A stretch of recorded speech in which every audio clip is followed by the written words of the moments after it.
Hello, everyone. Hope we're having a good Yu-Gi-Oh! Tuesday. That's right, folks. Yu-Gi-Oh! Tuesday is here again, and this time we're going to be watching Weevil do his thing. New Twitch ad blocker seems to be working well. Good. Good. I'm glad to hear it. Nobody should have to watch ads. The only reason I have ads on is because Twitch forces me to. It's also nice to make a little bit of money, but man, the amount of money you get on Twitch ads is like zilch. Nothing. Nada. Blah. Speaking of, ads are over. For the second time. I love Twitch. I love Twitch. Oh, I forgot to turn off the automatic ads. Oh well, hopefully it won't be too much of an issue. Hopefully. But yeah, we're going to be doing the usual stuff here today. As far as we're watching some Yu-Gi-Oh! Anime, and then we're going to do a little bit of YouTube. I've got a YouTube video on the docket. It's the big YouTube Pokemon TCG video thing that was being talked about a little while back. It's finally out, and I wanted to watch it and see what's going on. We'll see. It is very long, though, so we're going to have to put it on like 1.5 times speed at least. So, we'll see.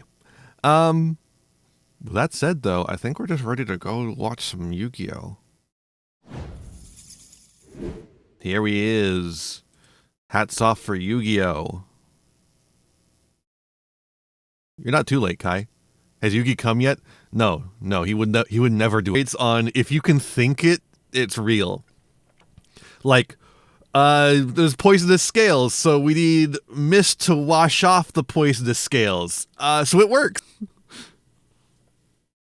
You missed Weep. It's all been a Miho no game.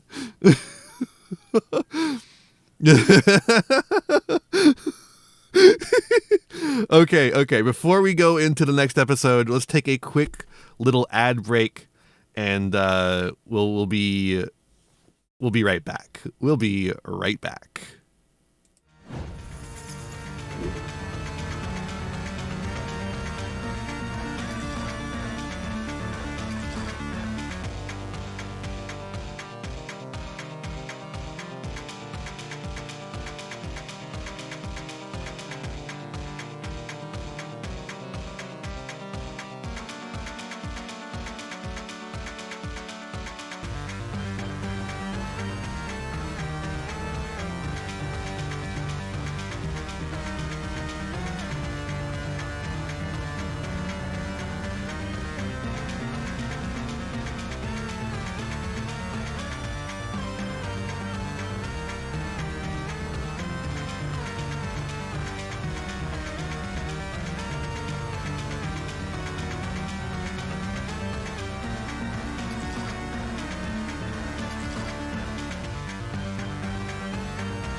King Kong versus Godzilla. Nothing you've ever seen can equal the thrills of this extraordinary motion picture. Nothing you've ever felt can equal its awesome fury as the mightiest monsters of the ages clash in a battle of the century. It sears the emotions with shock and terror. It staggers the imagination. All new in color.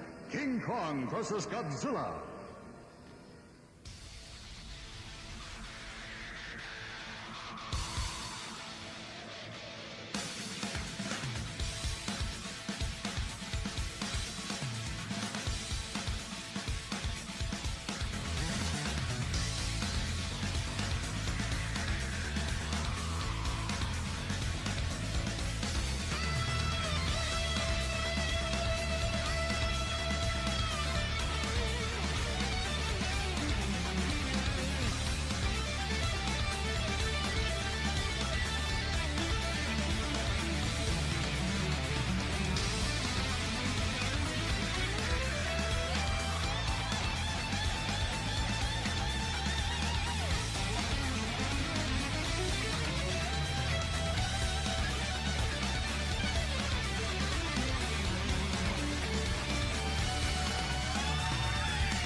And we're back. Hope you had a good break. Should show up here in a second. Okay, so like the problem with the Antarctica stuff is like it is like a we don't know exactly what's going on with that. And again, there are a ton of islands outside of Antarctica. I'm not sure if anyone saw it before that point because the ocean around Antarctica is really rough. It's because of the way Antarctica is shaped and the way the oceans around Antarctica is shaped. The oceans around Antarctica specifically are actually extremely rough. The ocean is just able to like the currents there are just able to vortex around and around. So it's hard to know exactly. If anyone would have done it, it would have been the Polynesians because they had highly advanced boating technology for the era. But we just don't know. I mean, what do you want me to say about this, dude? The full moon card has the power to alter gravity, control the sea tide levels. Now Gohan can't transform into Uzuru. Buy the dip. I think the F and H sounds in Japanese are kind of the same. So that's why he ends up saying wonderful. What the fuck, dude? You can't put that in there. What the fuck, dog? Translate that way, like photon deceleration was originally fan translated and retranslated, and we're not calling it that. That's not the case. Right? Am I fucking insane?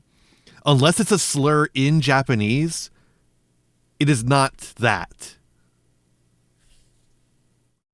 If that's what localization is for. Localization is for taking the intent of what is being said and translating that, not the exact one-for-one words, because there is no exact one-for-one translation of words. That's not how language works. You have to translate the intent. So unless they said a slur in Yu-Gi-Oh! The Duel Monsters animation, it is not a one-to-one translation. Simple as. Otokonoko is just such a different concept from English like conceptions of gender that the most of the translations you'll see are going to be terrible slurs instead of just trying to get something that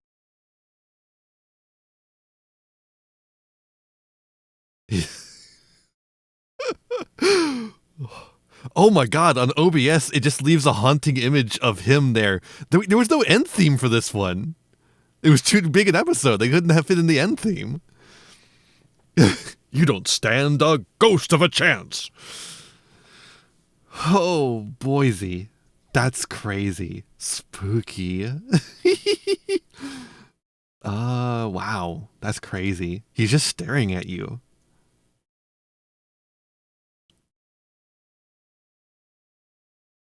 There we go. I was trying to do the same face. Okay.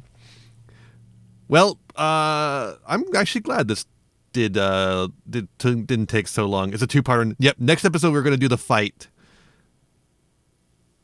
So next time, the ghost of Kaiba's evil against Yuki. Did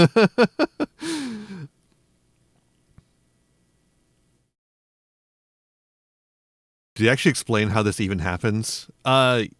Yes and no. I think, if I remember correctly. It's much easier to explain in the manga where it's I don't want to spoil it. Anyways, let's do a little quick BRB, and then we'll get into the YouTube entertainment for the evening. See you in a little bit. Almost said next time. I'm coming right back. The terror-stricken humanity knew that it was on the brink of total destruction. A once proud civilization now had to place its trust and hope in Godzilla. Now came the moment of truth. The ultimate battle. giant against giant in a duel to the death. You'll see it all in Godzilla vs. Megalon.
Welcome back. All right, folks, it's YouTube time. It's YouTube time. First up, I gotta tell you, subscribe to Batchew's library. It's got the videos you want. If you like this shit, you're gonna love this shit. Subscribe right now. I love YouTube. I'm always saying this. I'm never saying that I fucking hate YouTube with all my fucking heart. I'm never saying that. I'm always saying how much I love it. I would never say that. No, exactly. See the new Overframe ad? Okay. Do we want to watch the... It's got an... Okay, it's got an epilepsy... I only saw screenshots from it. I didn't actually watch it. Does it have flashing lights? That's crazy. Flashing lights warning. That's insane. Okay, we're not going to watch it. Fuck that. All I saw was like that one guy holding up the Overframe card looking like a fucking dingus.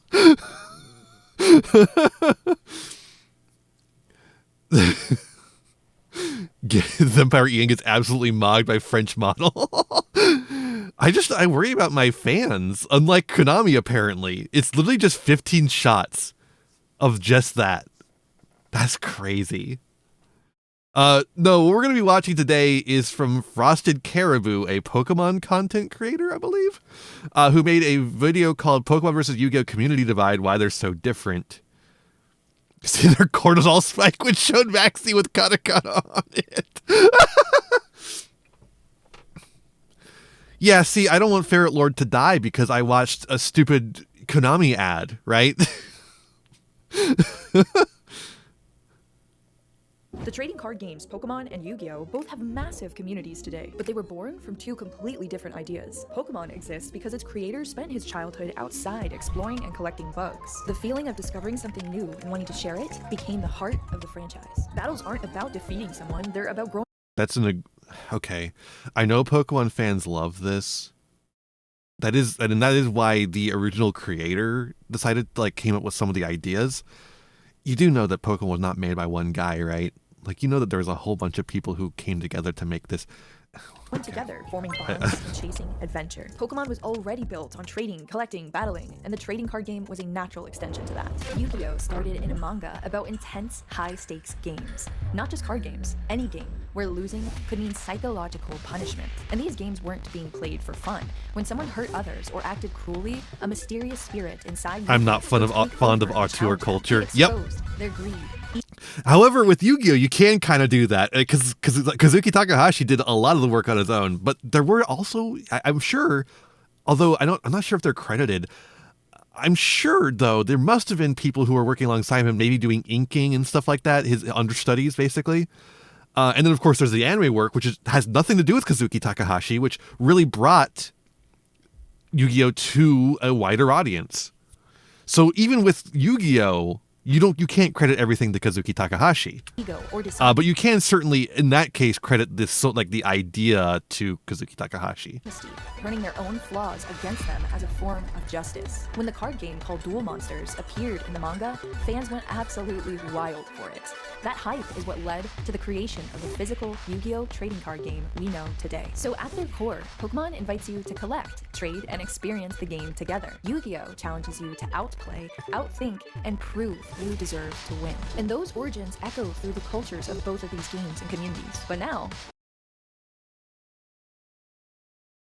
I want to know who designed Dimension Shifter. They should credit that person. I think that's for their safety. That's the one person they shouldn't credit. For their safety, that's the one person they shouldn't credit. I already don't like the framing of this. I don't think Pokemon and Yu-Gi-Oh are actually all that different.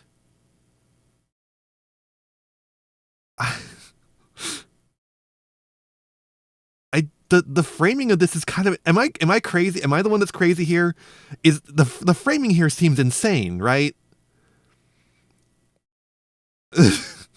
Pokemon's about having fun and Yu-Gi-Oh is about winning. What?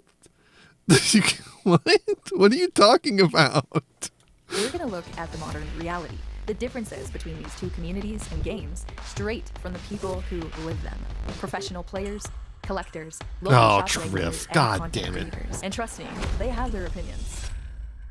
So this is a question, I'm going to ask what stereotypes there are of both games. So stereotypes for Yu-Gi-Oh! I do think competitivity is more competitivity? Ooh, well, that's a word for sure. Is more of a thing in Yu-Gi-Oh! Yu-Gi-Oh's okay, yes, that's the thing. Yu-Gi-Oh is entirely about being kind to each other and connecting with each other. Yes, Yu-Gi-Oh is about connecting to other people through cards. If there's any difference in the community between Yu-Gi-Oh and Pokemon, it's because of the people who have created these communities, not because of the franchises they are inspired by. I think the franchises kind of play on similar things, although Pokemon plays more on these environmental aspects than Yu-Gi-Oh does. Yu-Gi-Oh is more about going to your locals and having fun, or connecting to people through card games and reaching out to their hearts, as we saw in the anime we just watched a little while ago. Whereas, Pokemon has that aspect, but also has this environmental aspect to it as well. It's so sad that the number one that comes to mind is deodorant. Oh, people stink. Oh my god, they really love to toot their own horn. Best at everything. We're the most handsome. We're the best smelling. I'm kidding, actually. We're just the best at card games. We're probably the worst in every other regard. The hygiene level is extremely poor. Players don't actually taking showers.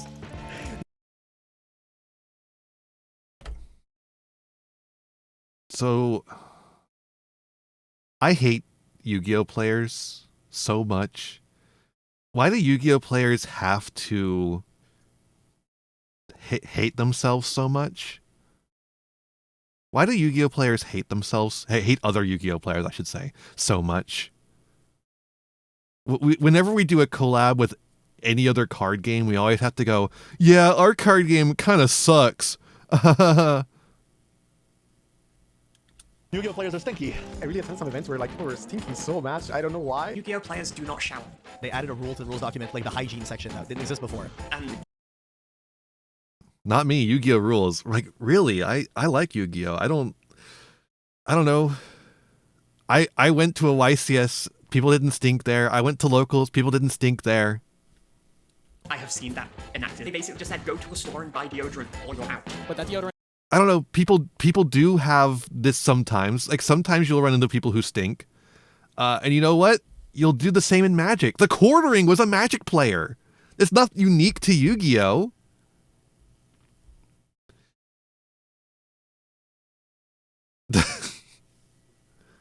on, get that shower before going. It's getting better. It's getting a lot better. We don't know how to groom our hair properly. We're all balding. So I'd say on average, our age is going to be higher than some other card games. 40, 50-year-old regime. There's a lot of stealing. 40, 50-year-olds? 40, 50-year-olds. You're saying someone who was 20 or 25 when Yu-Gi-Oh first... Not even when Yu-Gi-Oh the anime first came out.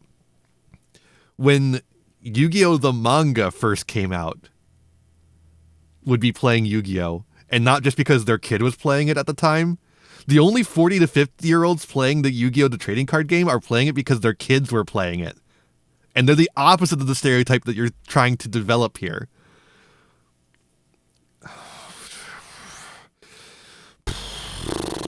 Oh, this is going to drive me insane. That happens at events. Can't read, we don't shower. Yu-Gi-Oh players can't read. A semicolon on the card will change how a card works, and obviously you missed it, so you can't read. Yu-Gi-Oh players can't read. It's an inside bit where it's because of how fucking long our card text is, and we don't read it all the way all the time. I'm like, I'm sorry I memorized the grammar of my freaking card. There's an encyclopedia on every card. They're playing those cards and they think they have the biggest brain imaginable to be able to operate these decks. Undersized t-shirt and basketball shorts with their ass crack hanging out. They cheat. No idea if that's true. Probably not. I don't know. People say that Yu-Gi-Oh players Yeah, man, we cheat all the time. are like all cheaters. The majority of players are people that watch the anime as a kid, really have a connection to the game, are doing better at showering these days. Has anybody talked about the air fryer yet? Brother. You're like,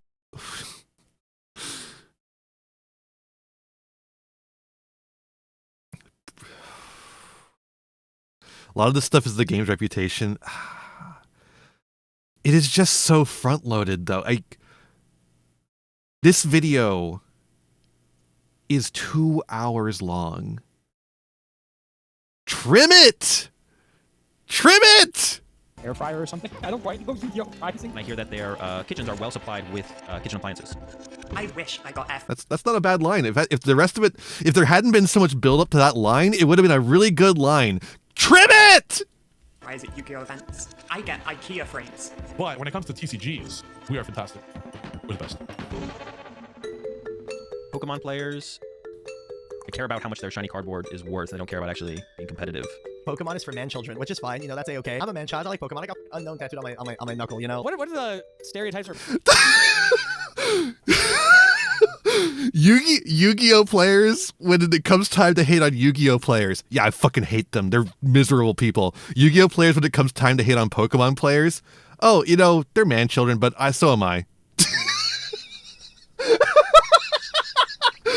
Incredible. All a bunch of kids. Just a bunch of kids playing a card game, you know? it would probably be that there's a lot of drama. Game for babies, or they're toxic, there's a lot of infighting. Or the game is easy, like that's stereotype too. Pokemon is easy. Yu-Gi-Oh players are better at TCGs than Pokemon players by a lot. Pokemon is for children. Pokemon players, you're not just noobs in TCG, you're just noobs in general, respectfully. Pokemon is like just for babies. Scalpers, you just buy and then resell. Pokemon is just for scalpers. Hella easy. They only play the game because it's easier than Yu-Gi-Oh or Magic. They like to run other card games, but like they don't play other Trim it.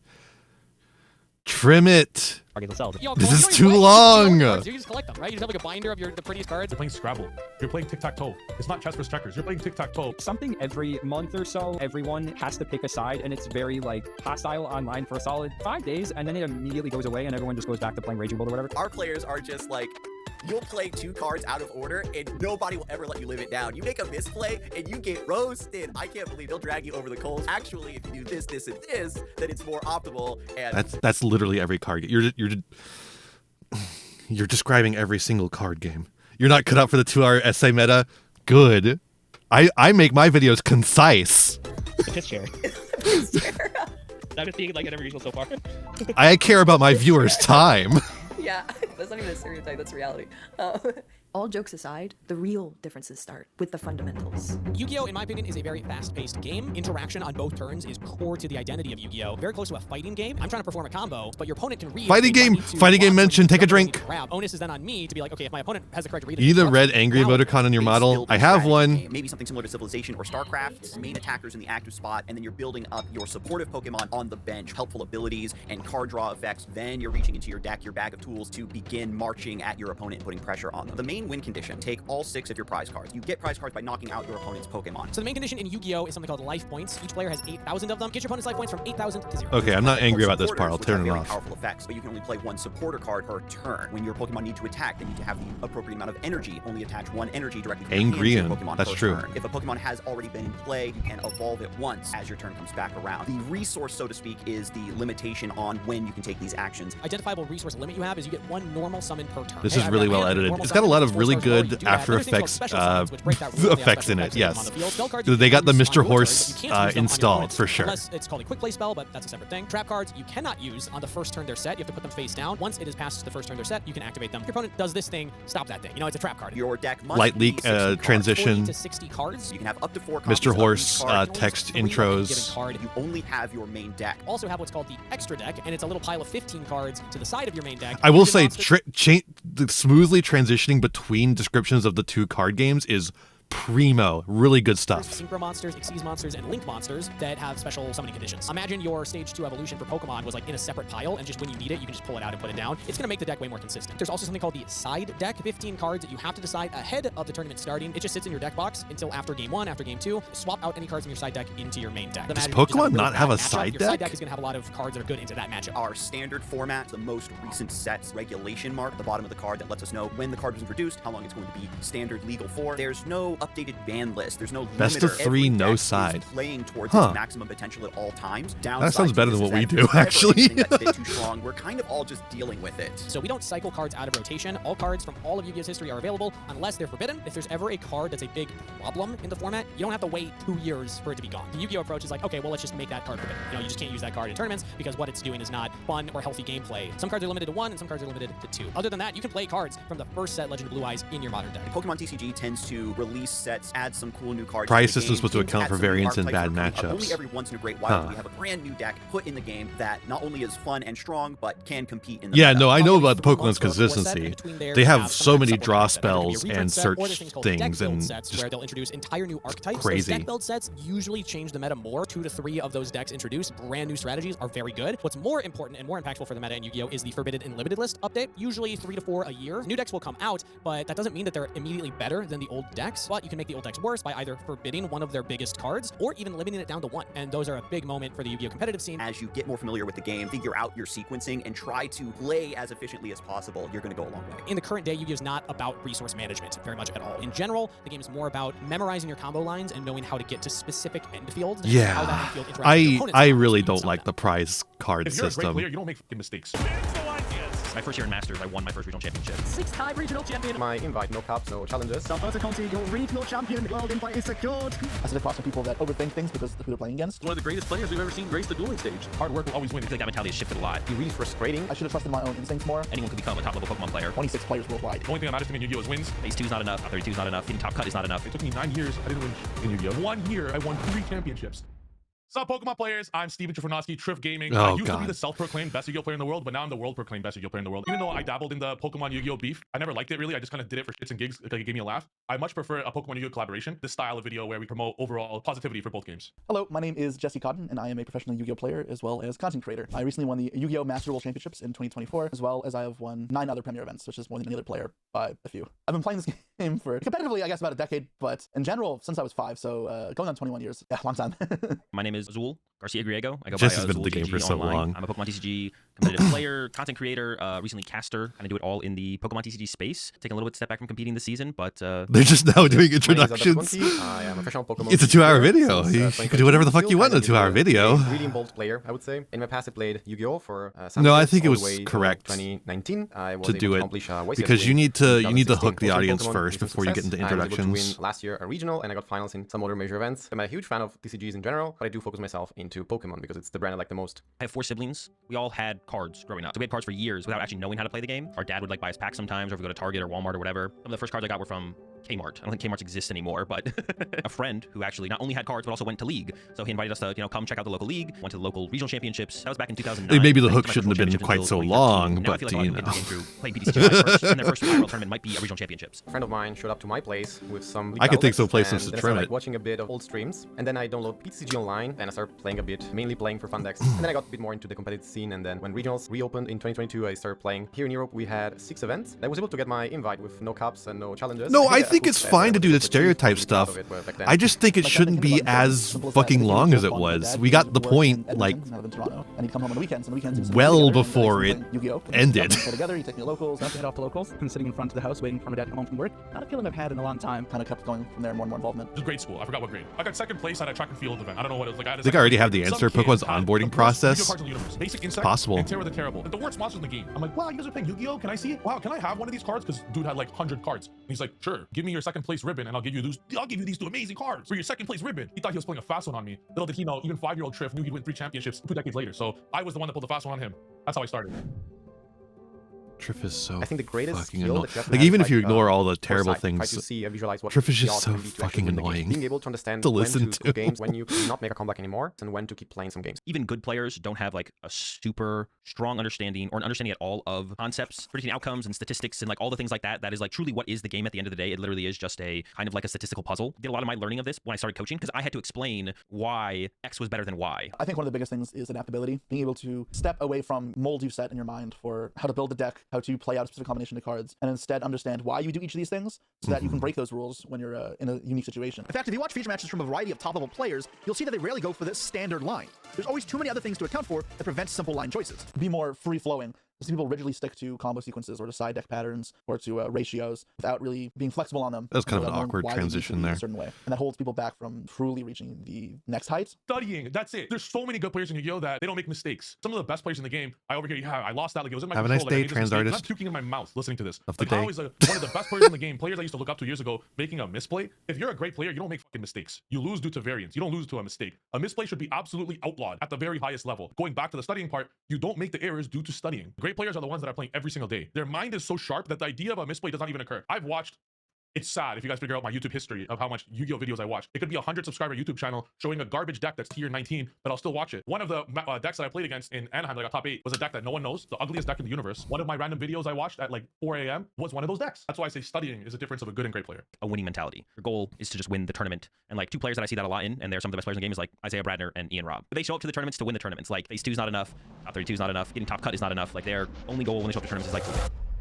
Perfect match. Isaiah takes the KO, and he Oh, I didn't think about it like that. I just have to want to win. Yu-Gi-Oh's Wow. kind of wide pool of That's helpful. kind of unlimited actions, also large card resources. Legitimately, Triff was more helpful in that instance. Just telling you gotta study. Like, I think that's true. Even the cards themselves are very long. I do think they were both really hard, but all I have to say is that in Yu-Gi-Oh, I felt it harder to understand some mechanics, being able to handle side deck cards, people prepared for my matchup, and stuff like this. I think any top-level strategy game player can be a top-level strategy game player in any strategy game. I compare learning Pokemon to learning Monopoly. And this is the Go space, and it does plenty. Fans out there are going to be like, wow, I hate this guy. He just compared Pokemon to Monopoly. But no, really, it took me 1 day to learn Pokemon. Equated Pokemon TCG to playing Monopoly. Do you agree with that? No. But I'm gonna call Triff out. I don't think he genuinely believes that. So that's just something I like Yu-Gi-Oh. Like if you really commit to it, you learn a lot. It's really fun and rewarding if you learn it, but it's not fun if you don't know it and you have to play against 100 negates. That's not fun at all. If a pro Yu-Gi-Oh player picks up Pokemon, they probably start at a level of like a 5 out of 10. But if a pro Pokemon player picks up Yu-Gi-Oh, they start at like a 2 out of 10. It takes the same amount of time probably for both of them to become an 8 out of 10. Does Triff have Pokemon tops? I genuinely don't know. Because it's an easier game to learn. In Pokemon, I would say the biggest issue I see when I started playing I don't the game follow was his kind career. of the stress and the pressure Let's of the say. tournament. It was like more like a Let's mental call it preparation that. thing, where you have to keep yourself focused. Let's say it don't get that yourself way. distracted, maybe break a game, don't get yourself frustrated after like opponent top decking the right card. It was more like working into my feelings and my sensation rather than in Yu-Gi-Oh! Was more like a technical preparation. I know how to play every matchup, I know how to side deck, for example, I know how to do against every deck. Where in Pokemon is more like mental preparation, I would say. Mental fatigue is a huge thing. For people to shake off a loss by the next round, just fine. And again, a mistake can be devastating, so you can't afford to make a mistake even if you're coming off a bad loss. When you make a mistake, you have to recover. Even when there's the breaks, though, like, keep in mind, you're still stuck in that tournament, and sometimes it can be worse because you're forced to dwell on a loss. You can maybe learn from it, but it also could kind of eat away at you if you see that you had a better option. And that always scratches the surface of the mental aspect of Yu-Gi-Oh! But it is definitely a big thing, and something that, after playing for 20 years, is an edge for me that I've kind of become more accustomed to. You need to view each match as its own like entity. Or 11-1, you're like, okay, you know, I can afford to lose the next match, but I can win the next. That. The way you gotta look at it is, at the current match, I'm gonna play as perfectly as I can play this match. I'm like thinking, who would I like to have instead of Triff? And like, I don't know, a lot of Yu-Gi-Oh! Top players are kind of annoying. Because it's too much of a marathon. You gotta really just view it as your one game, and if you focus on that one game, I like Jesse. I guess Joshua Schmidt would be a fine one. On literally zero sleep, staying up the whole night working on a deck until the morning of day one, and then playing. I don't find him particularly annoying. Being disciplined and getting a good night's sleep, and drinking water, and eating food throughout the day, like all of those things can like make a big impact. Being Just book able Josh, to cope yeah. with, or luck, a misplay, being able to fully mentally reset, going into your next game, your next match, your next tournament. Was that a is, like, big difference chibi maker between baby Thor and dinosaur, the average player. like a baby Saurus Rex Most there games on that shirt? Extremely That was a punishing, cute where shirt. mistakes have huge ramifications in the rest of the game. Yu-Gi-Oh! Obviously no exception, where if you make these mistakes in your combo or against your opponent's combo, it can Should have booked DZ for that BT. Yeah, DZ had tops a long time ago. At the time I was like 16, and the top 6 players of the national qualifiers go to the World Championship. I'd lost the top 8 match, but because it's top 6, MBT has topped occasionally. I lost my first ever live stream match in top 8, and I'm playing another live stream match for the spot World Championship. So the nerves were really high for me, and I got to the point where I can search a card, and I'm like, I can search the card that I usually search in this position. It's got me this far. I would feel comfortable with it, or I can search the card that I guess other people would search. It's what people have said is good, and I kind of like struggled and got the card that would be more confident. Joseph plays multiple Yu-Gi-Oh! Formats. That's true. He would give you more insight. That's just one that sticks out in my mind because it's one of the stakes so high, it's almost stung a bit that I made that error. A rough lesson, but definitely helped me grow as a player. So it kind of depends on the mistake you make. If you're making a game plan mistake, it can be really, really punishing. It can be like game losing instantly. The wrong attacker, choosing a boss to knock out a Pokemon off the bench versus attacking to the active Pokemon, stuff like that. And also resource management, I guess it goes with that as well. When you play Ultra Ball, to discard 2 cards, do you pick the right 2 cards? So this part of the video is kind of just explaining that yes, both card games are competitively minded. There is competitive stuff in both card games. Or if your You opponent don't doesn't recognize you run out of resource, like if you discard your last boss, but your opponent is still playing around boss. and explaining the differences, not necessarily differences therein, but explaining perspectives For therein. example, in Pokemon, you need to actually play a lot to actually be able to punish a mistake. Where in Yu-Gi-Oh, it's more like about sequencing well enough to like play around opponent's card in your turn, knowing when to respond to something, when to chain something. Maybe Because only this guy actually plays both to the point where you can explain differences between them. In both games, you can really get punished by mistakes. When I make even a small mistake, the only thing I can think of while dueling is gouging my eyeballs out with the fork and eating it. I despise it with all my passion in Yu-Gi-Oh! I played 1 Pokemon locals in my life, but what I did was I took way too fucking long to play. So my 4-1 turned into 2 wins, 1 loss, 2 draws. Not really locking in and like taking a little too much time for my play because I'm not the best Pokemon player in the world. Should I be doing this right now? Should I go for the 4 prize OTK? That's true, Wait, my math is off. It's not full game yet. I need 10 extra damage counters. Can I get a Halucha somehow? I thought way too hard. Every Pokemon deck that I've seen that's a meta deck looks the exact same. It is carbon copy, net decked. If I'm playing against a Dragapult Dusknoir player, I could tell you card for card there's 60 cards. Yu-Gi-Oh! There's a lot of Mavericks or Trailblazers, whatever you want to call the word, that refuse to do that. If you're playing one of the best players in the world and you're both playing a tier 1 deck, you need some form of competitive advantage. Otherwise, it'll be based on variance or who's the better player. And seeing as how you both don't make mistakes, you don't want to put your whole tournament chance on variance. So you need some competitive advantage. I want to play some shit like that no one could foretell. The second my opponent picks up my card to read it, I'm like, oh, you lost. I'm not a huge believer of secret decks, secret tests. Yeah, maybe I feels can catch this. my opponent off guard game 1, but then they are expecting this I think this is for people who only play one game and have like insane stereotypes like we saw at the beginning about the other people. It's trying to bridge the gap, I guess, between people to stop get them to stop yelling at each other. But that's never going to happen because we love yelling at each other. Every different possible solution, answer, ask every question. How can you make this assumption? Would this be accurate? The game is so interactive. You want to try and figure out how every single piece interacts with each other and how you can then utilize that. There's always something you could have done better, for sure. Like no matter what, there's something you could have done better. You have no control over the luck aspect of the game. You have to stop worrying about variance so much because you can't control it, but you can control sitting down for 3 hours tomorrow and playing with your Dragapult. Okay. But you can control variance. Like you can't control it completely, but you can reduce it. Deck to get better at Dragapult. You have to worry about it to a certain degree to reduce it as much as possible. In a row with their Mega Kangaskhan attack. If you're a good player, great player, there's basically no excuse to not make phase. Okay, well, in Pokemon, you do have to worry about fucking coin flips. I forgot about that. I forgot about that. I forgot about in Pokemon, you have to worry about fucking coin flips. But I guess in Yu-Gi-Oh, you have to worry about the opening die roll. Into an asymmetrical cut in one of them, if not better. In those Who goes tournaments. first? Who goes If you don't second? achieve that, you could have done better in your play or your prep for the tournament. And at that point, there's no reason to be like, well, my opponent got 3 heads with Kangaskhan. It's like, yeah, but you also misplayed in round 2, and if you hadn't done that, you would have won round 2, and you wouldn't even be in this position for Kangaskhan to KO you if they get 3. That's a good point out of characters. I think the market for this video is just not me or anyone in chat.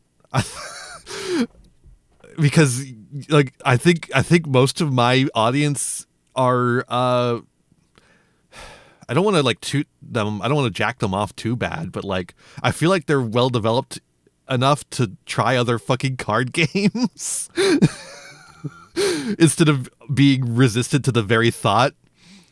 But and then there I don't have any Pokemon player audience, right? So I don't have that aspect of it. Some people in Yu-Gi-Oh call it testing. I don't like that fucking term. We're playing. I fucking trained. My whole life, when I was younger, I played all sorts of sports. All the coaches say the same thing. You have to work to get better. You have to practice, etc. If I decided one day to create a YouTube channel for socks, I would study socks. I would wear every sock in the world, and I'd become obsessed with it because that's how I was learned as a kid to be the best at what you do. The second I really embraced that for Yu-Gi-Oh, that's when I started winning. And I'm like, wow, I guess my grade 5 soccer coach wasn't lying. 1 year, I won 3 championships. And that's just a definition of hard work and training. And the work I did this year was I probably put in 70 hours a week, every week, literally for the last year. That's fair So out of I won characters. 3. The same will go for Pokemon. But I don't think this is giving you like locals. Everyone there was amazing and it was great. There was more new that much more insight than you couldn't have already inferred from watching a game of Pokemon or playing Pokemon. No offense to the guy that I played at the Pokemon locals. There's like 2 people. And just knowing like competitive Yu-Gi-Oh, like I think you can infer all this from that. Very first locals ever. Generally You're speaking, going to have a lot of more average and below average players initially because there's so many. It's nice to hear it right now. confirmed, really I suppose. Like currently, like the great players are still the great players. They're not weaker because there's more lower skill level players in the tournaments. It doesn't mean they're lower skill level players. More interesting competition, more people playing in the competition breeds more competitive players. That is true. Silver dollars are good for flipping. They got a nice weight to them. Our sealed product has floored out in pricing, which can mean that the LGSs, the game stores, obviously won't carry them. Product numbers are dropping for myself and others, and unless something changes. No, not this video. God, that video is so sad, dude. Casual Yu-Gi-Oh and collectible Yu-Gi-Oh both are doing kind of dismal right now. Better Yu-Gi-Oh's numbers have really only gotten better lately. That's not been a problem. But the game period entry means that acquiring new players is hard. And even the nostalgia factor doesn't work that well because people come in with their Dark Magicians, they want to play the game. It does not work. Not always is there a metagame in which Konami gives these older... Does now. Does now. You can come in with your Dark Magician and play now. You just gotta buy the new Dark Magician stuff too. Support, where it's not recycling the same Pokemon like Pokemon does. It's new characters that people have no attachments to, which can be cool, but it can also mean that the brand is less meaningful as the actual game itself, and that makes collectability hard as well. And these are all things that the game struggled with to economically stay as one of the big 3 card games as far as market share goes. And then obviously, if the rest of the market crumbles, then competitive may follow suit.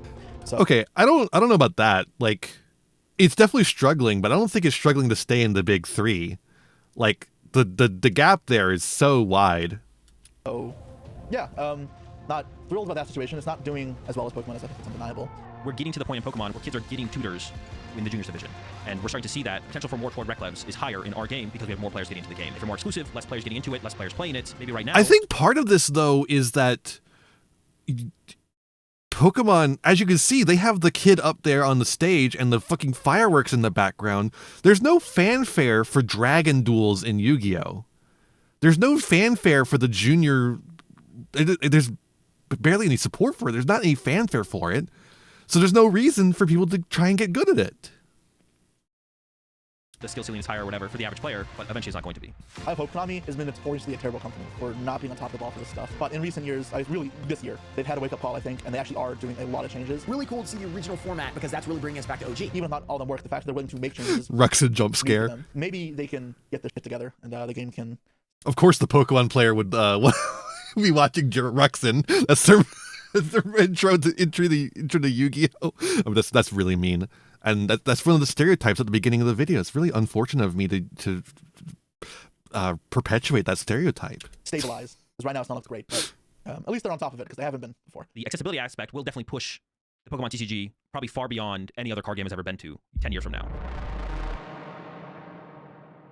All my Magic friends ask me, they're like, how do you play Pokemon? And I'm just like, the buddies are like a nickel. Like, what do you mean? How do I play Pokemon? Pokemon card game is unanimously, it is cheaper. Right now it's like 70 to 140. Overall, I feel like Pokemon's gotta be way cheaper. Yu-Gi-Oh, no way. Summer 2024, card prices were through the roof. A deck would cost you about £800 or like $1,000 US. It just does depend on how competitive you want to get. If you, at a certain point, right when Fiendsmith first came out, it cost $2,000 for a deck. People will do it. I've sat there and I've wrestled with this idea multiple times. I still pay the price tag on them because, like, I know what these cards mean. Be competitive at this point. You don't have to get everything right then and there. Things get reprinted. Things also will come down in price. It still is like $200, $300. It's crazy how expensive our cards are and how little value they retain. Isn't that weird?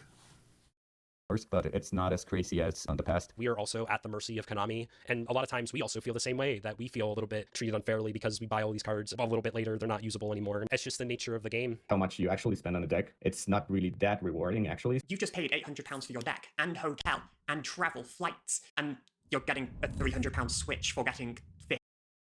Okay. I'm going to be real with you. I don't care about the pricing. It matters for them. For them, it matters. I'm never getting the pricing. I don't give a shit. Place. Pricing was a very big issue. Yu-Gi-Oh players have moved actually to Pokemon since rewards are just way better. Yu-Gi-Oh's prize. Yeah, but Yu-Gi-Oh players also moved to Lorcana because the pricing was better. Like, literally, it doesn't take anything. In general, has suffered from no cash, which means that everything is derived from a secondary market. You always see it in comment sections. Kazuki Takahashi, the person who made Yu-Gi-Oh, didn't want people to be able to make a living off the game, or didn't want to give out cash pricing, and that's his wish. That has never been confirmed to my knowledge. Requested that it would be kept to no cash pricing, which for all I know is true. I have no idea. I don't want to speak on that authority, but no one actually knows. Yeah, I just know it's not going to change. I do know Pokemon pricing is like really good. What does Yu-Gi-Oh pricing look like? They don't actually give money. They don't pay money. Your face. Why am I going to the tournament then? Wait, what? Not like Why am I going to the tournament? Why would I play Why would I play Yu-Gi-Oh if I don't make money? Why would I want to play Yu-Gi-Oh if I don't make money from it? Why would anyone play a card game if they aren't making money? It's so cool because like if you make day 2, you're just like, I can get $2,000. Like it's just like so cool. It probably incentivizes you to be on your A game more. I feel like if you're doing it like you're high rolling it just to win, that's probably a completely different environment. Like because you like the game, you want to be the best. Is there no money for like worlds and stuff? Worlds is an entirely different beast that like we could make an entirely new video about. I actually really like the way Yu-Gi-Oh! Worlds is held. It is not as good for the spectator. I'll happily admit that. Pokemon players wouldn't play Pokemon if they didn't make money from it. That tells you a lot about their game, huh? Worlds was, especially in Yokohama, was being mean for no reason. When my friends and I went to Worlds to spectate, my friend said Worlds isn't for the competitor anymore. That's just like the way he described it. It's for the spectator and collector. It definitely felt like the tournament was a side thing. Everything else was just a Pokemon convention, which, funnily enough, that's what they're doing next year. Yu-Gi-Oh! World's not like that. But it's because it focuses on the player. I think that's fine. It's way more prestigious to be for Yu-Gi-Oh! Worlds than Pokemon Worlds. You guys have hundreds of competitors. TCG Worlds, the card game, 26 players worldwide. It is incredibly hard to qualify for. It is an honor. Like, it's an honor in Pokemon too, but it's not the same. Yu-Gi-Oh! Is an incredibly high prestige to qualify for Worlds, let alone do well in it. It reflects how Konami handles it with they hold private dinners for you. They fly you out to a hotel room. They get all this, you get a jersey to rep. They could make a better production out of it, I will happily admit. But as far as how they treat the players, I'm not.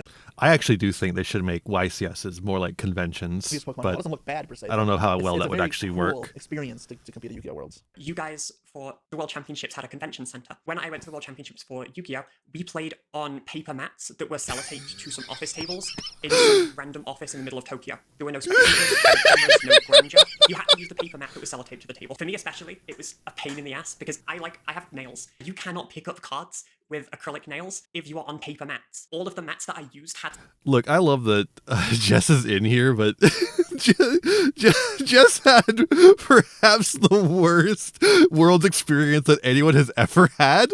It feels like it should not be what we're using as our example here. Like I think Jess had the literal worst Worlds experience you could possibly have. And the one time she was there, she has bad Worlds Jorg. Like stat marks on them because I tried to pick up cards. I got 6th place and I was not rewarded for that. You get no prizing for making top 8 at the World Championships in Yu-Gi-Oh! As absurd as that sounds, and that's still a thing to this day in Yu-Gi-Oh! It is kind of stupid how the top 8 of the World Championship doesn't have prizing and starts at top 4. It's like, why even cut the top 8 at that point? Because the year that I got top 8, I was undefeated in Swiss as first, and then I 2 bad hands in top 8, and I walked away with nothing. I was like, why couldn't that have been like round 6 of Swiss, and then I played top 4 because I would have been 5-1. I've heard that it has improved since I went, but I think that experience of being very disappointed, and then seeing how Pokemon events are run and how Pokemon players are a lot more celebrated, it definitely that just left a bit of a sour taste in my mouth with Yu-Gi-Oh. The gripe is, why is she getting the same as last place? Why is there no difference? It's not like she's walked away with nothing. She has walked away with a free flight to Japan with accommodation. The experience is very cool. It's not like competing has gone nothing. It's just there was no difference between her getting top 8 and last, which I think is stupid. I will not deny that at all. If you get first place at YCS, like Yeah. has done multiple times, That's a little you now fucked get up. a I'm not custom gonna lie, rank it's a little fucked up, but like, I'm not Jess. I'm not gonna get top 8. which will sell for I'm a not lot gonna of get money, in and you Worlds. get an ultra rare copy of the prize card, which only first place gets. The vast majority of players will not go to Worlds. So what does this say about the community? This is supposed to be about the Pokemon versus Yu-Gi-Oh community divide, and I guess this probably has some influence on the community, I suppose. But the vast majority of the community is not going to Worlds. And will also sell for a lot of money. The problem is, if you don't get first place, the pricing is a lot worse. I would wager in Yu-Gi-Oh! You probably get about 10% for second place, even with their new pricing structure, which is better. I'm happy that they've improved it, but I still think there's more improvement to come. It sucks that it's kind of tied to secondary market, especially to a brand that is more finicky than something like One Piece or Pokemon, and we don't have a guarantee on what we're actually winning monetarily. They have tried new stuff within the last year and a half, some stuff being stupid. They gave us a big wooden frame for top 16 at events last season. It was just literally a giant ass frame. Players were refusing the frames. I left it on a table and said someone can take this. I'm not paying for luggage on an airplane to bring a wooden frame I can buy at a dollar store or Michael's. It would cost them more to take it back on their Fair flight. enough. I'm like, this is local to area here. Like, take it. I mean, it's cool. It has a. I mean, it's okay. It's not. I'm say it's that cool, but it has like a little YCS thing in the middle. It could be cool to have like in your office a frame with some Yu-Gi-Oh cards. For me, not worth the money, and I also already had one of them. Like, I don't need 5 frames. That one is more cool for a local player who's top of the first event and they want something to commemorate the experience. For pro players on the circuit, it's nothing. There is a Twitter account called Jesse Cotton's Frame, which is just the frame that he abandoned being taken around the US. They took it to the Grand Canyon. Sometimes there are good prizes. So for That's winning awesome. the World Championship 2024, we got a prize card, and that's pretty much all we got. But the prize cards sell for a lot of money, close to like 100 grand US. So it's not like That fucking it's rocks, small. yeah. That's not the same for a YCS prize card. The prices are actually fine in that regard. It's just entirely dependent on the secondary market, because I know going back 6 years to 2018 World Championship, the person who got second got around 10K, I think, on their card. And things have gone up since then, but also could go back down. So Jesse, you can't slam your table like that. It makes your camera move. The vibe is 100% different. Pokemon regionals and the ICs, to me, yes, they are tournaments, but they feel more so like conventions. You have the competitive nature of the Pokemon, but to Didn't be we fair, say they're this honestly already? just really awesome just hanging out at, compared to a YCS or at Nats, where you can feel intensity. The type of vibe in the room is definitely rougher. Anybody who is in that room, they're probably some of the most competitive people. If I'm going for a Yu-Gi-Oh event, it's business. The one thing that stuck out to me in my first regional, people were very happy to go positive, and I didn't. I don't know. That entirely depends on you, though, right? I think that's a you problem. I walked into the YCS at Raleigh a couple years back. I just went in, I didn't have time to participate, so I wasn't there to play. I came in, I said hi to some folks, and I left. I did not feel a competitive edge. It wasn't rougher than a Pokemon convention or whatever the fuck. It entirely depends on you. That is a skill issue, a you problem. If you're doing well, it's business, but it doesn't have to be. Exactly. Sometimes, like, I just went there to hang out with some people. I said hi to Skyhawk. It was great to see Giant Skyhawk. I said hi to MBT. It was great to see MBT. I realized if I didn't say that, it would feel weird. But that's, I think the vibe is a you problem. You are getting that vibe. Clip it. No! That's the mentality that Yu-Gi-Oh should take. I met a guy who's like, oh yeah, I went 4-4 last time. I was so excited. Me, I go X3 and I cry. I think Yu-Gi-Oh players just have like a very high expectation of themselves just because of how our system is. Pokemon players, like, they from the outside, there's such a happy-go-lucky a community of like people who just want to play this game for fun. Yu-Gi-Oh is like, I lost round 1 and I'm salty. I'm gonna be grumpy all day. I just hit X3. This game sucks. Last YCS, everybody was skill issue. A skill issue. I think this only comes from only talking to other competitive players. This is the kind of thing that you get when you only talk to other competitive players that are at high tables. I was like, what are you doing here? Top You're tables. a Pokemon player now. Like, you have no idea on how to play this. I was 4-0, table 4 or 5, playing against one of the best players at the time. Oh, I'm playing the Pokemon player. And I was like, yeah, pretty much. And I started like just shuffling. When I won, she was like, you're a Pokemon player. You can't beat me. And I was like, and she just like was like, no, What the fuck? Huh? What an insane thing to say to someone. This game's fucking trash, and if he just like dropped the tournament and left, like. I don't think it's fair to judge an entire community by the good or bad actors. YCS London 20. Thank you! Video over! Was the first time I was put on stream. There were so many hate comments that I had to be taken aside and debriefed about how bad the hate comments were, and that I'd probably see things online about how bad it was. There are a lot of horror stories. I will be fully honest. There are horror stories. Bad things can happen to anyone at card game events. I've had bad things happen, but I've had staff help me pretty much every single time. I think being vocal about it is a very big deal. I fucking Pokemon hate the way players Jess is like fucking to treated. stereotype, put Yu-Gi-Oh players in certain boxes. My own experience, whenever I said that I'm I played so Yu-Gi-Oh, glad that some Konami people staff actually went out of their saying, way "Oh, to that's unfortunate," giving me a type of attitude. like say like help her like that. I wish they could have done more. It's God, yeah. It's real bad. Okay, once you're in a box in Pokemon, it's hard to kind There's of a break reason out. I won't be at I Worlds, know there's a lot of people and who play Pokemon. it's not because of skill. It's like, probably there's not a ton. partially I because of got, so skill, I tweeted that, I was but like, hey, I Yu-Gi-Oh! don't want I've that. received nothing but like kind wishes, and like if you need anything, like let me know. And so I've been like talking with a ton of Yu-Gi-Oh people, just like, hey, please help me, and they've been very welcoming, like very welcoming. So Always like, see them when kudos to gathering them. footage. It's awesome. Ugh. Yu-Gi-Oh players like maybe take all of the decks because like hand traps, power creep, and all that stuff is just like everybody hates it, but we're all on the same page about it. Pokemon players are all of the time just everybody has like their own small community. Like yeah, we're all Guardy players. We all hate Marnie players and stuff like that. So yeah, I believe that's like more toxic. I think Pokemon favors the unemployed and the rich kids whose parents love them. That's what we call juniors and seniors. But the way the tournament system is, I think it can like really burn someone out because yes, you have League Cups and stuff, but in order to like get to Worlds, you constantly have to travel and take time off and everything. I don't think a competitive spirit is enough to push you through that. I've seen a video where someone kind of broke down their pricing for an entire year after doing well. He made $30,000. That's what I make minimum wage in a whole year, and that was requires him to do well. So okay, Pokemon has to have monetary prizing because you have to travel all over the fucking world for the fucking to fucking compete. They have to compensate you. They don't you. have to worry about it at all year. Possibly top nationals, got top 4 and get them at the Worlds. That linear structure allows the everyday 9-to-5 guy to potentially become the world champion. I argue with this with my friend a lot. He thinks Pokemon has a way better. Yu-Gi-Oh has the Worlds grind system too, where you can travel, get points, qualify for like what we call the Worlds playoff. But that think of it as like the premium battle pass. If you have the time and money to do it, you do it. It's not required. And I think the issue of Pokemon is that that's required of every player to do. It's not an option. You have to do it, or you have to win a region. I think they need to make it more not casual friendly, but more like everyman friendly, and not make it so like you have to constantly grind and stay on the leaderboard and stuff. Wow, that is insane to me. That is the first thing I feel like I've actually learned from this video.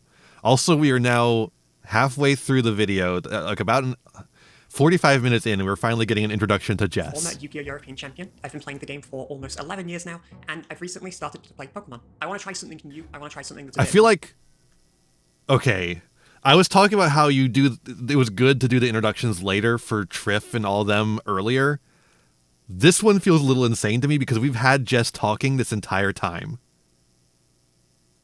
Refreshing to me, so I just went, okay, Pokemon. You are good at one game. It does not mean you are automatically good in the other. Just because there's transfer. This is Pokemon, Jess, though. Oh, things to learn. Keeping an open mind is a very important thing in my opinion. I disagree that Yu-Gi-Oh is more complex and challenging than Pokemon. In my 10-year history of playing, I've known a lot of Yu-Gi-Oh players who've tried to jump over to Pokemon because the game is so easy. I don't know any of them who've done well.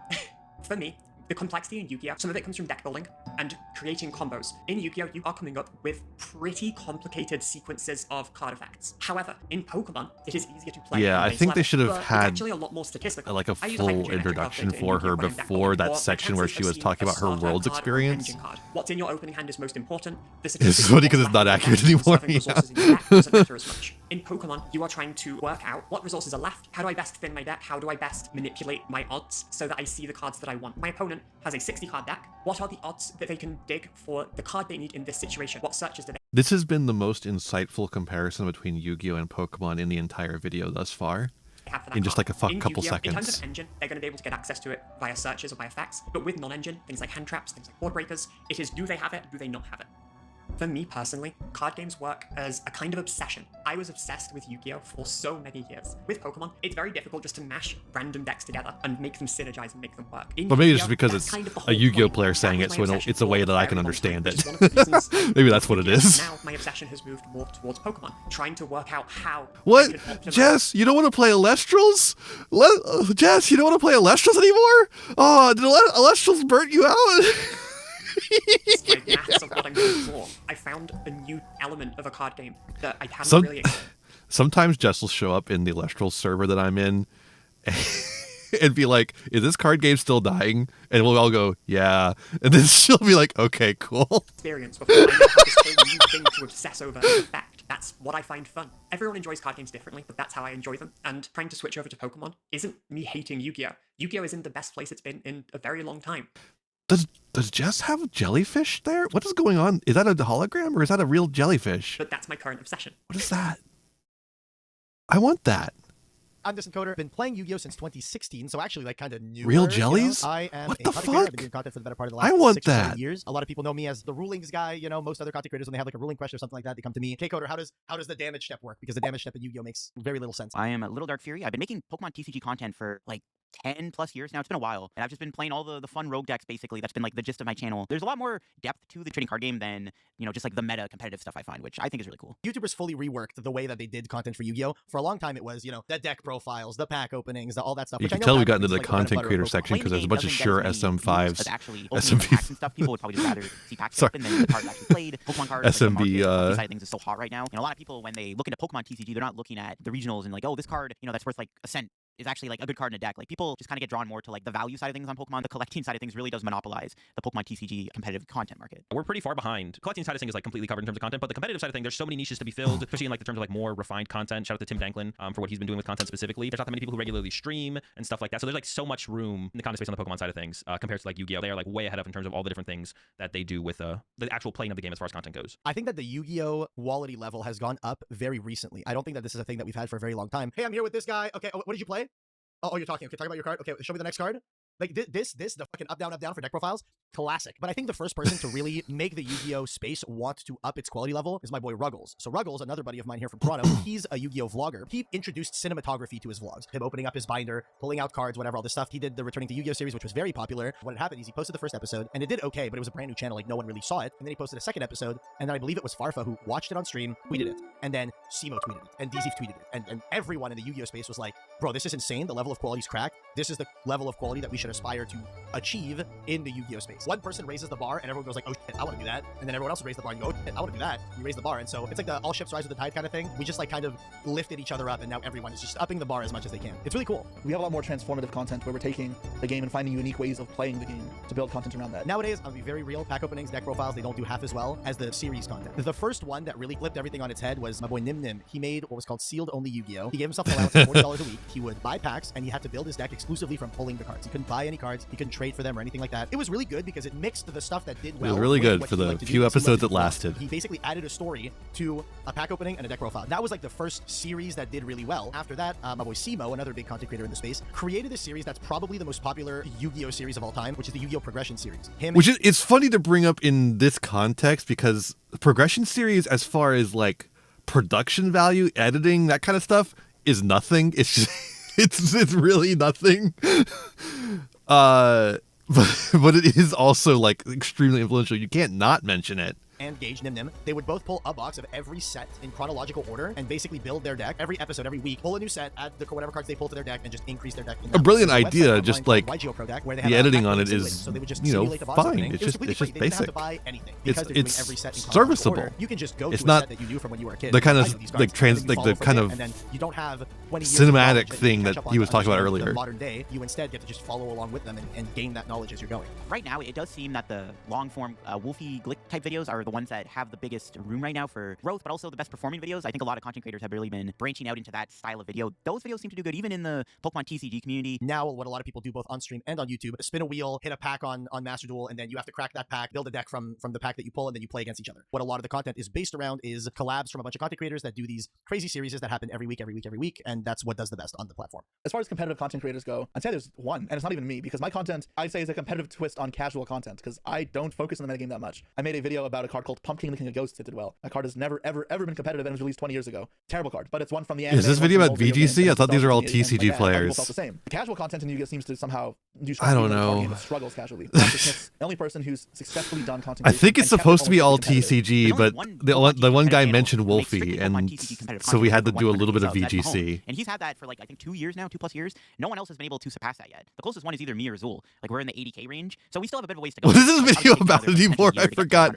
It's It's comparing and contrasting Pokemon and Yu-Gi-Oh on every single aspect, I think. I got a studio in the other room, and the studio is like crazy because I'm trying to up the quality. Like, very few people have quality like that for paper content, but the reality of it is that if the people that are on the stream or whatever aren't entertaining, lively, whatever, the paper content can be very boring because, Yu-Gi-Oh is just, you're sitting there with your card and you need to find very unique ways to retain audience attention. Right now, personality-driven content is a little bit higher than actual like gameplay content because Duel's like the biggest. And this is why Yu-Gi-Oh videos about actual Yu-Gi-Oh don't do very well, because once you start playing the game, your brain your entertainment brain turns off, so you can play the game. Pokemon You focus on the TCG game. Content creator right now, and his channel's driven by both the gameplay and the personality, I would argue. It's fine to have a good mix of both, because people do probably want to watch a gameplay video at the end of the day to see the deck actually work in action and see the strategies and stuff. If you're not playing the deck like properly at all, that will probably still turn people away, even if you are funny. I just recorded yesterday with my friend Farfa. He does this thing called Storage Wars. You're like bidding on blind boxes that contain cards inside of them on Master Duel. Storage Wars is actually such a fucking good video idea. It is. I really like Storage Wars as a concept, just to play. There's 4 players and Farfa, who's like the game host. So you're just bantering. My videos are all about the game, except for the ones that aren't. For a while, it felt like the competitive. Yeah, your videos are about the game, which is much easier to buy in than actually watching people play the game.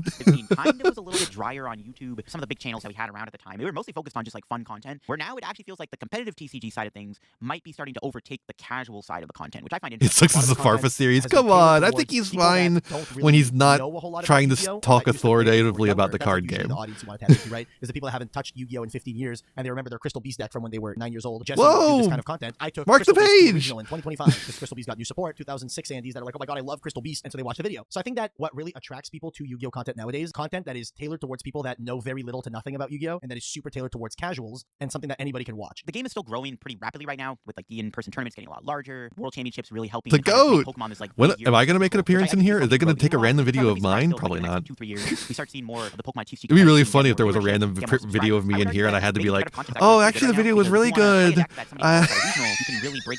I know they're watching me now. That would actually be hilarious. If that happens, I will shit. Very select few people that can even make live on content stream about the TCG advanced format and get a good amount of views on their stuff. If your name is I wouldn't Jesse say he's not a Joshua smart Schmidt, guy. I just think he has a habit of talking out of his ass. I'm trying to make TCG content because I like the TCG, I enjoy the TCG, and I want to level up the quality of TCG content. When I post a video of me playing in my studio, hands down, every single time, it is my least well-performed Farfa, not content, Mark, but it's some of the content course. that I enjoy making the most, which is why I keep working at it. The TCG, it's not boring, but it's because like it moves very slowly compared to like the video game VGC, where you see the Pokemon attack each other. In the TCG, there is nothing like that. Like, you're just watching people put a card in front of them and just be like, I'm doing this, and then it's the next person's turn. It can be a It's little very hard funny to hear that Pokemon players have the same problem as Yu-Gi-Oh content creators. Pokemon content creators and Yu-Gi-Oh content creators have the same problem, which is that you can't get people to watch people slap down cards. Ian Mark beef. No. I have this like very intricate setup that like takes all the different cameras separate and all this stuff, and then my editor puts it all in a completely different overlay. Every time a card is played, the card like shoots up to the middle of the screen and then moves off to the side. But if you want to pause and read every card, you can. Every card pops up at some point. It's a hassle for my editor, and I know that it is, but I need to bridge that gap. I need to allow people that don't know what every card does, if they want to pause and read what the card. I am so glad this encoder didn't end up going with me for the editing these things. I don't want to do that.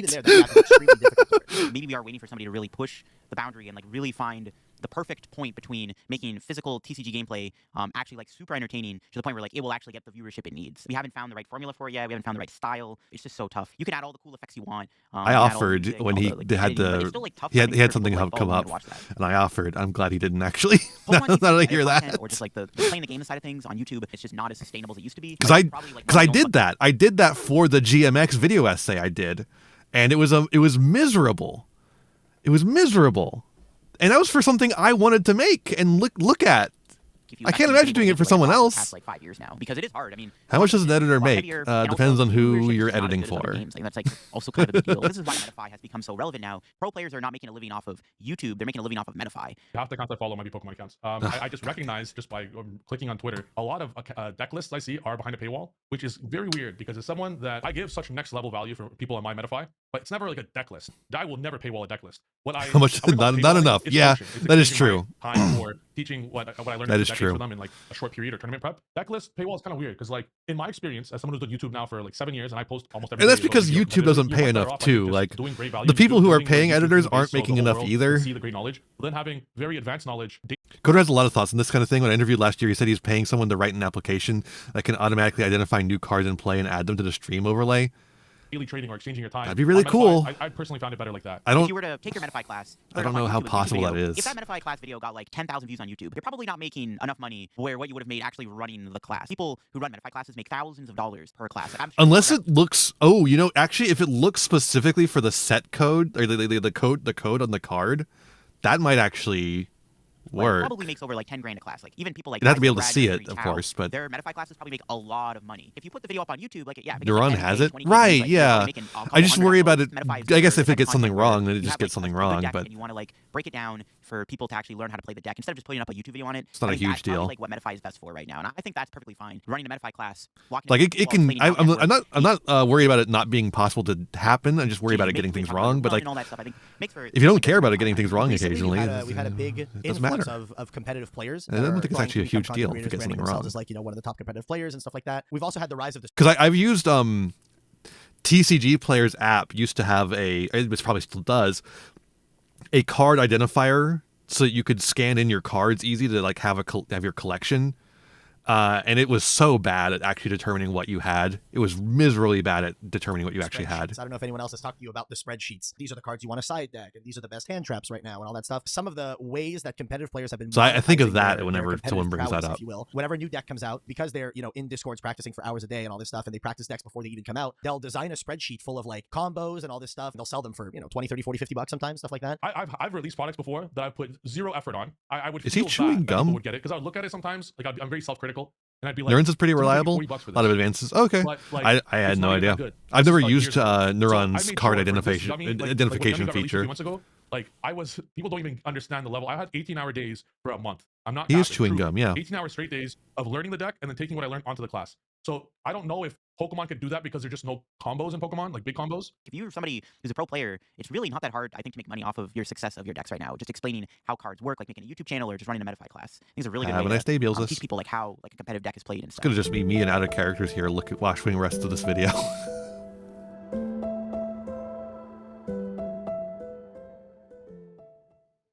We now have the community ambassador program. Oh right, yeah. It is good for translating. Within the Pokemon TCG community with live or in-person tournaments, I could just literally like report it straight to like TPCI themselves, which is a big deal. Oh, feedback? Absolutely not. No, they don't want no feedback. No, they don't want no feedback. They have to go soon too.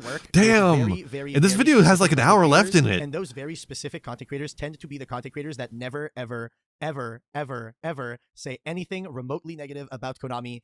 Ever. Probably I would say like 4 or 5 years now, Pokemon has been consistently sending out product to content creators now much more frequently, which before, like I would say like pre-2020, 2021, they were not doing that at all. Or at least like the only people that would get product were like the biggest names in the scene. But now... That's true, Fairlord. I wonder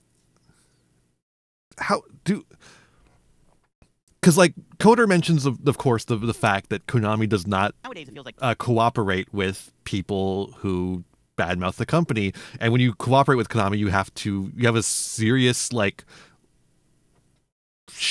like a list of shit you cannot do. I'm really curious about who's on the Konami blacklist. Apparently MBT is, and we know Simo is. I wonder who else is, right? And I wonder because like this guy doesn't mention that. He's talking about how like people get the support. But he's not mentioning like, are there requirements anyone in the along with it? I don't know. Has a chance to work with Pokemon and get early product and get to show off new cards and stuff. So now that we have, can people who get product from Pokemon talk about Palestine? Right? Can they? Program, they have their like the Pokemon TCG Live Twitter, which they just created not too long ago. I've been doing a lot better of a job of like working with the creators and communicating with like the general audience and stuff. I just feel like we might be in the golden age of that type of stuff now, in my opinion. They do have the content creator program. We notice it's always Is there a Pokemon TCG dueling book? There is actually. Kinda. There's like this, what is it, TCG1, I think is what it's called. It's a little bit auto sim, but it's more manual than any other Pokemon sim, I think, if I remember correctly. Same people that get flown out to tournaments or send product early and all that stuff. They're always people that Konami views as perfectly good image for them, you know? I have never, ever, ever, ever gotten an email so much as a message from Konami ever. And and you never will. No, neither will I. I have over 100,000 subs. Farpa used to work with them, doesn't work with them anymore. MBT, one of the bigger content creators, has never gotten a message from Konami ever, to my knowledge. I don't believe he's ever worked with them ever. Team Samurai X1, like I said, biggest Yu-Gi-Oh content creator in the space, used to work with Konami, doesn't anymore. Nim, again, another one of the big content creators in the space, used to work with Konami, doesn't anymore. A lot of the content creators that Konami I think it's works just with, and it's not to Deasy. put anyone- As far as like people who are actually relevant content creators, there's also Cyber Knight. Cyber Knight still gets product. And then there's the European. Konami Europe is an entirely different beast. Down at all, and I don't want it to come off that way. They work with a lot of very small content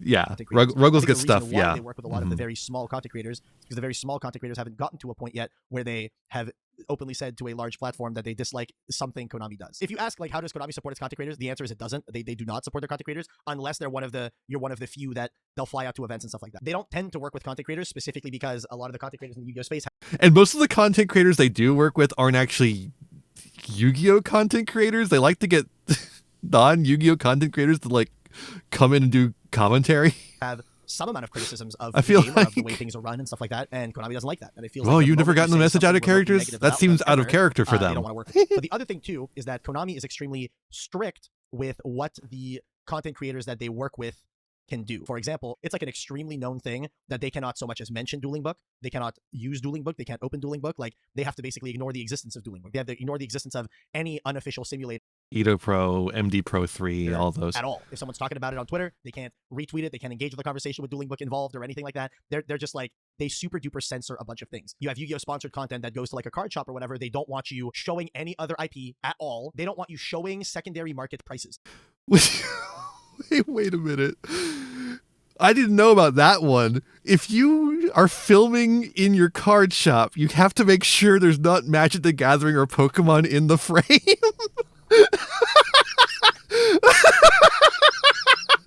That's so funny.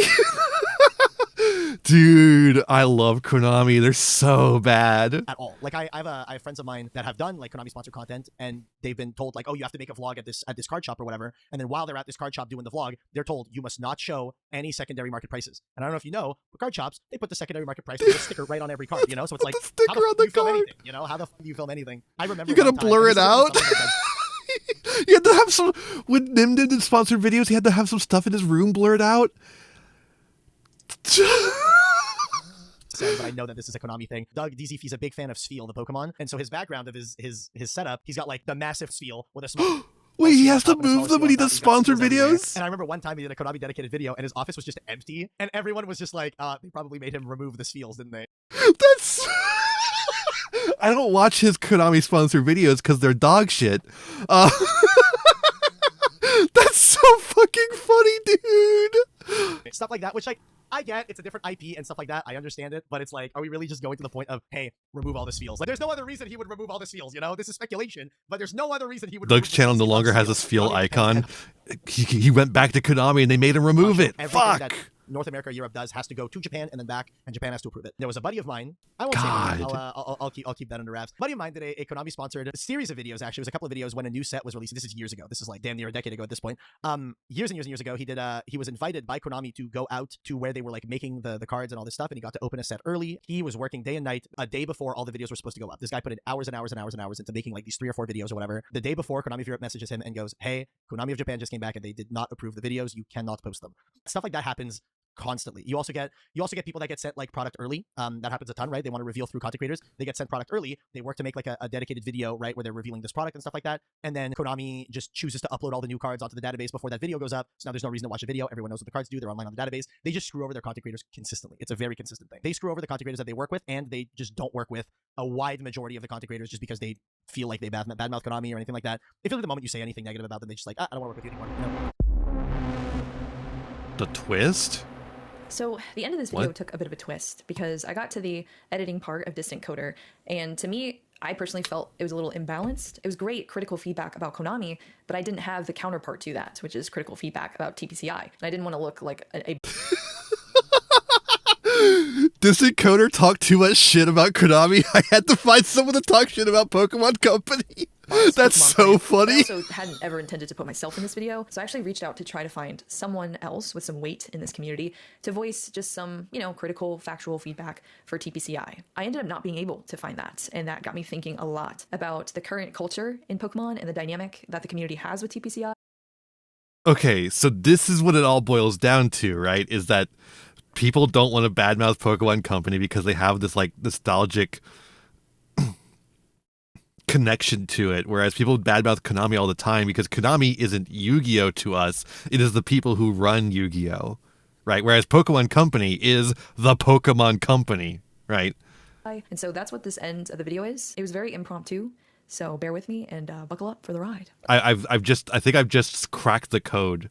Let's talk about the Pokemon for Trading you. Card Game Live. This is the only official way to play the Pokemon TCG digitally. It's made in-house at TPCI by their very own development team, and it is a broken, unusable, unpolished, unstable mess. When this game came out 4 years ago, this was the reaction from everyone in this community, voiced in a YouTube video from Tricky Jim. I think that the visuals are terrible, the game feels terrible to play, the avatars are embarrassing, it doesn't look or feel like a Pokemon project, it's a disaster. Why am I doing the market research here on Twitter, right? Like, why am I showing that 86% of people think it looks like trash? Why? I didn't How think did it was Pokemon that not know bad. this? If anybody did any sort of research on what people thought about this It game, certainly wasn't then Master Duel this would good, have but never happened. it didn't. But I don't instead, think it looked it's just that like, bad. who trusted that Wow. this was just going to be cool? My future in this game is directly tied with this client, and my ability to create content is being basically whacked at the knees by the Pokemon Company. Looks This is exactly how I feel about Master Duel's monetization scheme. so ugly that nobody who is not already interested in Pokemon cards will try it. I can almost guarantee you that. I hate how lifeless this game looks. This game user interface looks hideous. Has it and changed clunky. at all? They I should don't really think take note from so. Yu-Gi-Oh! Master Duel. Pokemon, if you're creating something bad, just stop it. Stop it. Take the team. Get a new team. Buy an indie developer. Buy somebody who's already good at this. Don't just keep dumping money into Well, don't do that because Celestials did that and it fucked them over. a failed project, dude. Like, do not do that. The way that this has been managed so far has been a nightmare. Just can it and start over. Spoiler Doesn't alert, have they do not animations or can it cut-ins and for start important over. We're cards. 4 years later, and we're at the same spot I as we were guess. on day one. Technically, we've gone backwards because our older program that looked like this was actually better than the program we have now. Pokemon would rather let the player base Really? Like, I don't know. I've played both of them. I don't really notice that much of a difference. for this game completely die off before they provide us the base level of a functional online client. To this day, every single post from this account gets flooded with people saying things like, fix your game, please fix these models. For heaven's Okay, the models do look like ass, but the little cartoons from the original game didn't look great either. sake, fix the bug that prevents players from selecting specific cards while using items and supporters. This has been happening since the game's launch, and it can't That's insane. Okay, the bugs problem, that's fucking that insane that they developers are haven't not fixed competent that. enough to fix this. Why not fix the card selection bug? Why not even acknowledge it? Why not the bug that's ending turns for no reason? Why is establishing a base level of stability off the table? We talk about Jesus this bug too? Christ. Nope. Oh, okay. And this is a picture where nothing is being displayed. Everything is blank, and it's asking you to play the game. If only the updates fixed game-breaking issues. Is it the change that you can't play a game without it crashing or having bugs? Fix your game. I'm sick of crashing every second game. Pokebug TCG drop. The worst of the worst. Okay, this section is also going on too I long. lost without even Just a playing. little bit of Absolutely trimming. You can make a Bug where shorter majority of the video deck doesn't that display. respects the Typical audience's visual nightmare time. fuel bugs. Bug where all the cards are upside down. I can't believe Pokemon can afford to hire Lady Gaga, but can't afford to hire adequate software engineers for PTCGL or a functional event finder. Wow, I was trying to open the app to show you guys an example of something, and it literally crashed immediately. Look at that. PTCGL, baby! We have our professional players on Twitter saying this game is unplayable, asking Pokemon TCG Live to fix these issues. I'm not going to take you through known bugs or insane dev letters or list off how many game-breaking issues have been created every single time a brand new set is added, because Trust Your Pilot already has these videos, and he goes into depth explaining these things if you want more details. I just personally want you to know that this application, this game, is so bad. We are never going to get any quality of life features because they can't even establish basic stability of this application. And you can tell that it's so spaghetti code and horrible because it's literally frying people's brand new phones. There Oh no, that's not good. Oh no, at least Master Duel. Okay, you know what? At least Master Duel doesn't fry your phone. are numerous reports. It doesn't of work people well on playing mobile, but at phones least it doesn't or fry it. tablets where they can't even get through a few games without the physical device getting so hot that it hurts to touch. It is that bad. It is frying people's phones, degrading their batteries over a 2D card game. That is all I have to say about that. Pokemon is officially...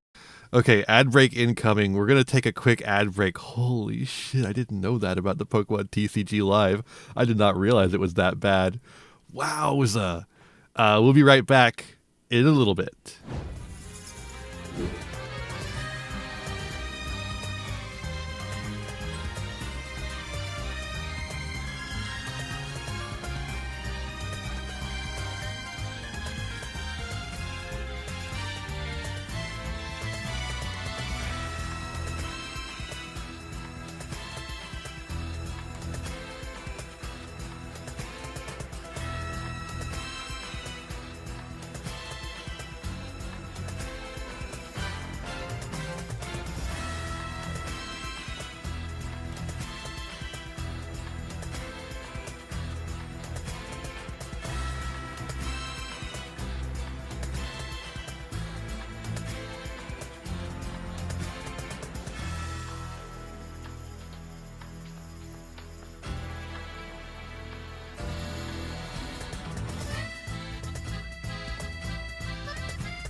Godzilla, blazing to his Japanese homeland. Captain, water in the conning tower. Godzilla! Roaring defiance to the unconquerable King Kong, giant gorilla god of this South Seas paradise, where sensuous maidens offer themselves in ritual sacrifice to his brute embrace. Godzilla has a name. We're back. We are back. The only major card game that does not have a digital or cloud-based or companion player app for tournament operations or organization. Pokemon uses Tournament Operations Manager, or TOM, that was rolled out in 2005. It's a standalone program that you have to download and install onto a computer in order to use it. It's not a website, it's not an app. In order to get championship points from local sanctioned events, you're completely reliant on a manual system that runs off of .tdfs, or tournament data files. Tournament organizers are required to save as within 7 days of a tournament and upload that file to a separate web portal. And let's say you find a mistake after you submit the file. Well, then you have to fill out a support ticket to TPCI and wait weeks for a human to manually edit a database and fix the issue. How insane is it that this entire system is just one small human error away from being weeks or months before you get your championship points recorded. One of my locals here, his entire first season, his points were not being recorded at all. And it took so long to get a hold of TPCI through support tickets. When they finally got to him, they pretty much said that it was an error in their internal systems, but their only solution to that was for him to just start a new account. And none of the championship points that he earned actually got logged. I found this post by an LGS worker who was venting about the fact that he found a quirk in Tom's 20-year-old logic where you actually can't add a player in a specific age division late unless there's already a player in that age division in the tournament. So the choices were turn the kid away from playing in the tournament or delete the entire event and start from scratch and re-put all of the information in manually, delaying everything even more because you also have to include the time that he took trying to troubleshoot the situation in the first place. You can imagine that was such a frustrating process that this poor LGS worker went to Reddit just to say, yo, why is the Pokemon software so bad in comparison to every other card game that we run at this store? I never hear Pokemon TCG players talk. I don't hear Pokemon from Pokemon TCG players too often. I never hear them talk about this. What the fuck is this? To report matches through the use of a barcode scanner, except for the fact that the feature isn't even usable if there's any issues with the audio output that your device is using. And do you know why this is? It's because our 20-year-old tournament software, Tom, requires a ding sound when you scan the barcode. It needs to be able to produce a ding. And if it can't produce a ding, it doesn't work. I mean, what a freaking joke. What? You know what the cherry on top of this is? 2005 was the 1.0 release of Tom. Do you know what the version is in 2026? 1.82. 21 years later. And you know, there was actually a response on that post from earlier saying, because the software was made several years ago by like 2 people at the Pokemon company. Trust me, even the TPCI reps know the software is bad, and they agree. I talked to a TPCI representative at a league meetup last month, and even they admitted it's terrible. They really wish they could ship us a replacement, but was this all not going to come up if Coder wasn't mean enough? Apparently. On the priority list, that there's not much they can do. And you know, I do feel like this is a truthful post, because TPCI themselves tried to replace Tom back in 2020 with a program called PIM. You can find a PokeBeach article talking about PEM and how it's going to replace the ancient Tom. It notes it going into early access to professors in order for them to get used to it, and it mentions things like online verification of player IDs, as well as the fact that you can create tournaments from the program itself versus having to go through the web portal and I don't know about that. Back to the web portal. It noted regular updates as well as a lot of new features to come in the future. Then you'll find a post God, I'm in glad 2023 Coder complained enough to put this in here. Rejoice, the awful Pokemon Events Manager PEM that was supposed to replace Tom. Because if he had complained but hadn't complained as hard as he did, would this not have been in here? This could be a whole video, though. It sounds like there are people who make videos about this, though, already. By the very it's just not we aren't hearing about it because we're in the Yu-Gi-Oh community. Welcome back, Tom. There's a link cited that links to nowhere. I had to use the Wayback Machine to get access to this article, where they don't actually list a reason for the sunset of PEM. They just talk about the dates it's going to happen and that they're going back to Tom. I did find one post from 3 years ago saying, am I the only judge sad to see PEM die? Poor Tom feels like a beaten horse. More experienced judges tell me why I should be stoked for its return. PEM was faulty, but at least it didn't look like it was programmed for Windows 95. There are comments on this post saying that PEM would double players. It's not the look of it, it's the fact that it's buggy and can't run on a fucking smartphone. Crash mid-round, countless repairs were needed, terrible glitches. PEM was all style and no substance. I ran into so many bugs trying to run basic tournaments on that thing. I'd be with you if it weren't for the deal breaker issues. PEM looked nice and ran well until it didn't. When it didn't, it was disastrous to events. I'd much rather have a rock-solid application that is feature-rich and stable, Tom. Look, if Konami can make an app that fucking works, Neuron, why can't Pokemon Company? Disastrophe, that was PEM, with a response saying disastrophe, also known as acceptable to TPCI software developers. You know, the most embarrassing part about this is not that Pokemon is using a 20-year-old tournament software. It's that they tried to fix it and failed. Despite their mountain of resources, they looked at the buggy, unusable mess that they created, and they said, we give up. We're going to go back to our 2005 program because we can't make anything better than that. That alone should showcase to you how little you matter as a player to Pokemon, how little your player experience matters to Pokemon when they are saying you're not even worth hiring a competent development team to give you basic quality of life features. It's weird. It's like neither of these companies actually care about the people who make the money. Well, that can't be right. That every other card game has, but somehow one of the most successful media franchises in the world can't provide that to their players. And that's why it's so funny to me when people talk about the prizing in Pokemon or the flashiness, the big stage. Yeah, can't you see that they're distracting you? It's a distraction from the crumbling mess behind the curtain. That's all that is. But it's funny how every TCG video, like every long form TCG video eventually becomes capitalism is bad and here's how we should destroy it. We'll get to all that, so let's talk about some more garbage software first. In other competitive card games, you're able to browse and search for events near you, pre-register for those events, digitally upload deck lists, draw test hands, have push notifications for pairings when the pairings go up, easily access live standings right from your phone, view your tournament history and your player data. There's even custom trackers or counters built into these apps. There are so many quality of life improvements that these other games have that Pokemon has zero of. But wait, we have something called Play Pokemon Access app, which is currently sitting at a 2.2 rating on the App Store. Complete lack of quality of life. Many of the core functionalities of this app simply do not work. The event locator is a butchered, worse version of the previous web-based event locator with the inability to sort events by date. My profile in the app that displays my championship points is very unreliable, often not updated properly, and does not accurately display the events I took part in. When using the web browser Play Pokemon site, I can see my events logs correctly, so somehow this is an app-specific problem. And it doesn't even function when you use it. I'll actually show you right now. Oh, I want to read what's happening at Gubu Games. Oh, I'm trying to see when this event... Wow, that was strange. The app is a slow, buggy mess that is frustrating to even try to use, but let's take a look at an OmniPoke video that goes over the key features of this app. The data is usually inaccurate and the badges do nothing. The information's wrong or it doesn't show up at all. A shortcut to the Pokemon website so you can read about product that they're trying to sell you. But don't worry, you won't be able to find it anyway. It was a 50-mile radius, now it's 100-mile radius. Meanwhile, look at Yu-Gi-Oh's map. Cannot search by store, cannot search by date. You have to click into the store listings in order to see any events. The events aren't clumped together by date. You have to star the store, otherwise you have to look up your specific location every single time you try to find an event. But you can only star a maximum of 10 stores. Why only 10? What? Well, probably because this is it loading 3 favorited stores.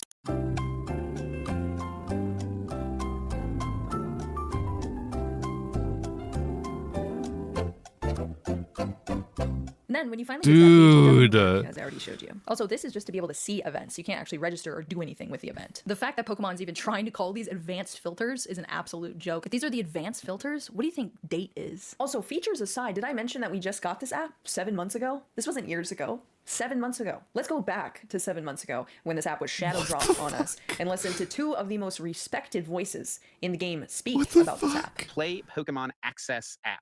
Tool that you can utilize to find events nearby, find your local leagues, but there's also like an achievement system. You got a new badge, League Cup competitor. It seems like overall the reception to it for people who have had access to it is like, yeah, this is a good app. I think the biggest gripe people have is like the updates they made to the event locator, like on browser on desktop. But it seems like the app is like a pretty good, pretty cool thing to have. I mean, it's kind of just like the event locator in app form, basically. App Store to see if I. Wow, Pokemon players will glaze anything, huh? Or if I could download it. I can't. I did see Pokemon TCG Live has made it to a 3.9 star rating, which is an improvement. That is a big improvement. It was like 2.6 for forever or something like that. Yeah, this is cool. I mean, to have everything in app form on your phone instead of having to go to the website is always like a big improvement. And I'd be curious to see how far they go with this, because like theoretically, I mean, as right now, you can't register for tournaments on it, as far as I'm aware, or submit deck lists for tournaments. But ideally, having all that in one place on an app in the future. The Magic app that I've been showcasing in this video was out 6 years ago. And you did mention something else that they updated, the event locator, which most people use to find events nearby to them. I'm searching in my city, Raleigh, North Carolina. You can change the distance. You can't search outside of 50 miles. A bit of a bummer, because some people are willing to travel a good bit farther than that, right? Rural players specifically, like you have to travel well over 50 miles to compete. So that is a little bit of a bummer for sure. The older version of the event locator, I should say, this wasn't an issue. And the other thing is you cannot see the dates of tournaments. It just sorts by store. To see like when a tournament is happening, you have to like click on one of the stores to actually see a list of like all of their upcoming events. And the more I think about this, the more annoying that seems. It would be nice to just have a list of all the tournaments if you're trying to compare. Like, oh, the more they think about, the more they're like, now I'll pick actually, this doesn't seem very good at all. That's what it used to be. Oh, okay, yeah. Like just make it like a list of events versus a list of stores. They probably should default to a list of tournaments though, because that seems like the more important thing that people are going to want to know. And yeah, also like you said, more distance. Also like a date, like organizing them by date, but maybe it defaults to that. It definitely just goes by distance, because this first store, their next tournament is August 30th. But if I click on the second one, they have one this coming weekend. Sure, yeah. That's definitely an L. Date, and you time, and you could do all of that like a week ago. So interesting. I wonder, it's a pretty bad change. It makes me wonder if it was like just some sort of oversight or something like that. But it also makes me wonder how would that even happen, man? Like, there's like pretty standard features and filters to have on a certain. Maybe they just haven't put them in there yet. I mean, I want to be like, I could see them like putting this out there and being like, all right, we'll get the rest of the features ready in a couple days or next week. We'll get those out. I can actually answer that question for you right now. They did add a date selection, so I selected a date here. I'm gonna search Atlanta, Georgia. All right, let's see. Okay, we still only have not events, stores. Hey, there's Cards HQ. So let's click the Unless first store, they used to do okay, Illustrals. this event is happening at 6:30. Let's go back. All right, and let's see when this one's happening at a different location. Okay, 4:15. All right, so it doesn't put that on top, even though that one was sooner. Cool. All right, let's just click into all of these to figure out what they time put in the each of them are. search by date, and it just doesn't work. Wow, what an improvement that this has made Insane. 6 p.m. on that one. Cool. But hey, at least on the website, it let me select a date. In the mobile app, it is impossible because it just bugs out every single time you try to click a date. It doesn't really matter that it doesn't let me select a date anymore, though, because I can't even search for events anymore. And once it loads, I can show you that I'm no longer able to search for events. All right, let's see. Oh, do you own this website? Wow. Hopefully they change because it seems like okay. The opinions have been voiced. Do you own this website? Okay. In the meantime, if you're looking for Pokemon events near you, you can still use Pokedata. It's pokedata.ovh, and you can type in the state you want to look in, the zip code. You can search based on all of that, and it's a little bit better of a research. Dude, you know it's bad when someone makes an alternative, like just a fucking alternative. You know it's fucking bad when someone programs an alternative and just puts it out like this.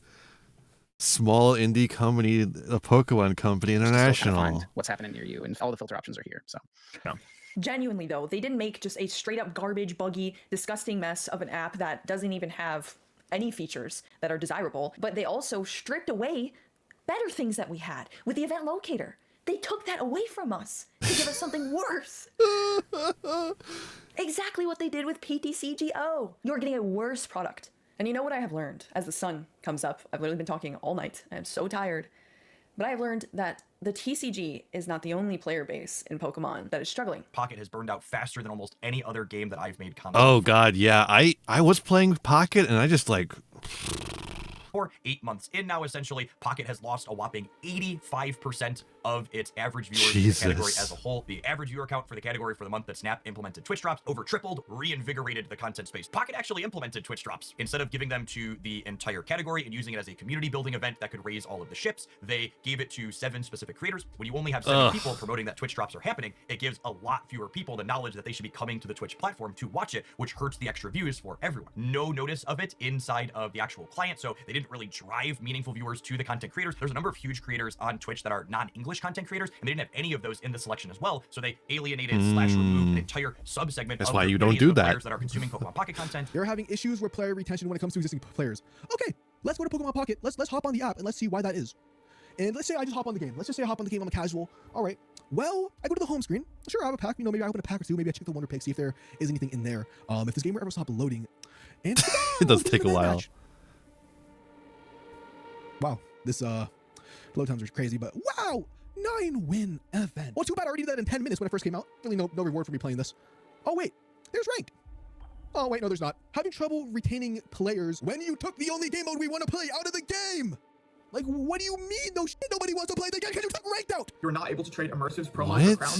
They might think that by doing this, they'll boost their revenue because people will have to spend money on Pokegold instead of trading, but obviously Dina doesn't exactly know how to boost the revenue because it's falling so much. As well, I want them to make some type of in-app looking for trade feature. I don't like to go in these random apps with these weird ads and stuff, and I want to be able to go in the game and just look for cards I want and be able to make fair trades with people. And what they really need to remember is the T in TCG stands for trading. The UI and the user experience in this app is trash. The quality of life of going through the menus is so bad, it seems like they have to actually check with a real-life person every time you try and click on something. I have a new iPhone, and it actually feels like I'm on my funny way to Switch describe Lite on it. the eShop when I'm trying to just go through the missions. It is actually so slow. It genuinely feels like you are in a mousetrap every time you try and go and open a new pack. Let's say you go through a promo event. I didn't need to see You that. have to click every single one claim and then physically open the pack. For the people who actually are into the game and play every day, it just takes out time from their day. All the critiques in this video are just made to try and make this game better and so more people can enjoy it. The options are basically limitless when you have the IP of Pokemon, and there's so much you can do with an online trading card game. Pokemon Unite in the Big 26 is a little bit of a disaster. So let's go ahead and play a game, shall we? Okay, Pokemon Unite is not a trading card game?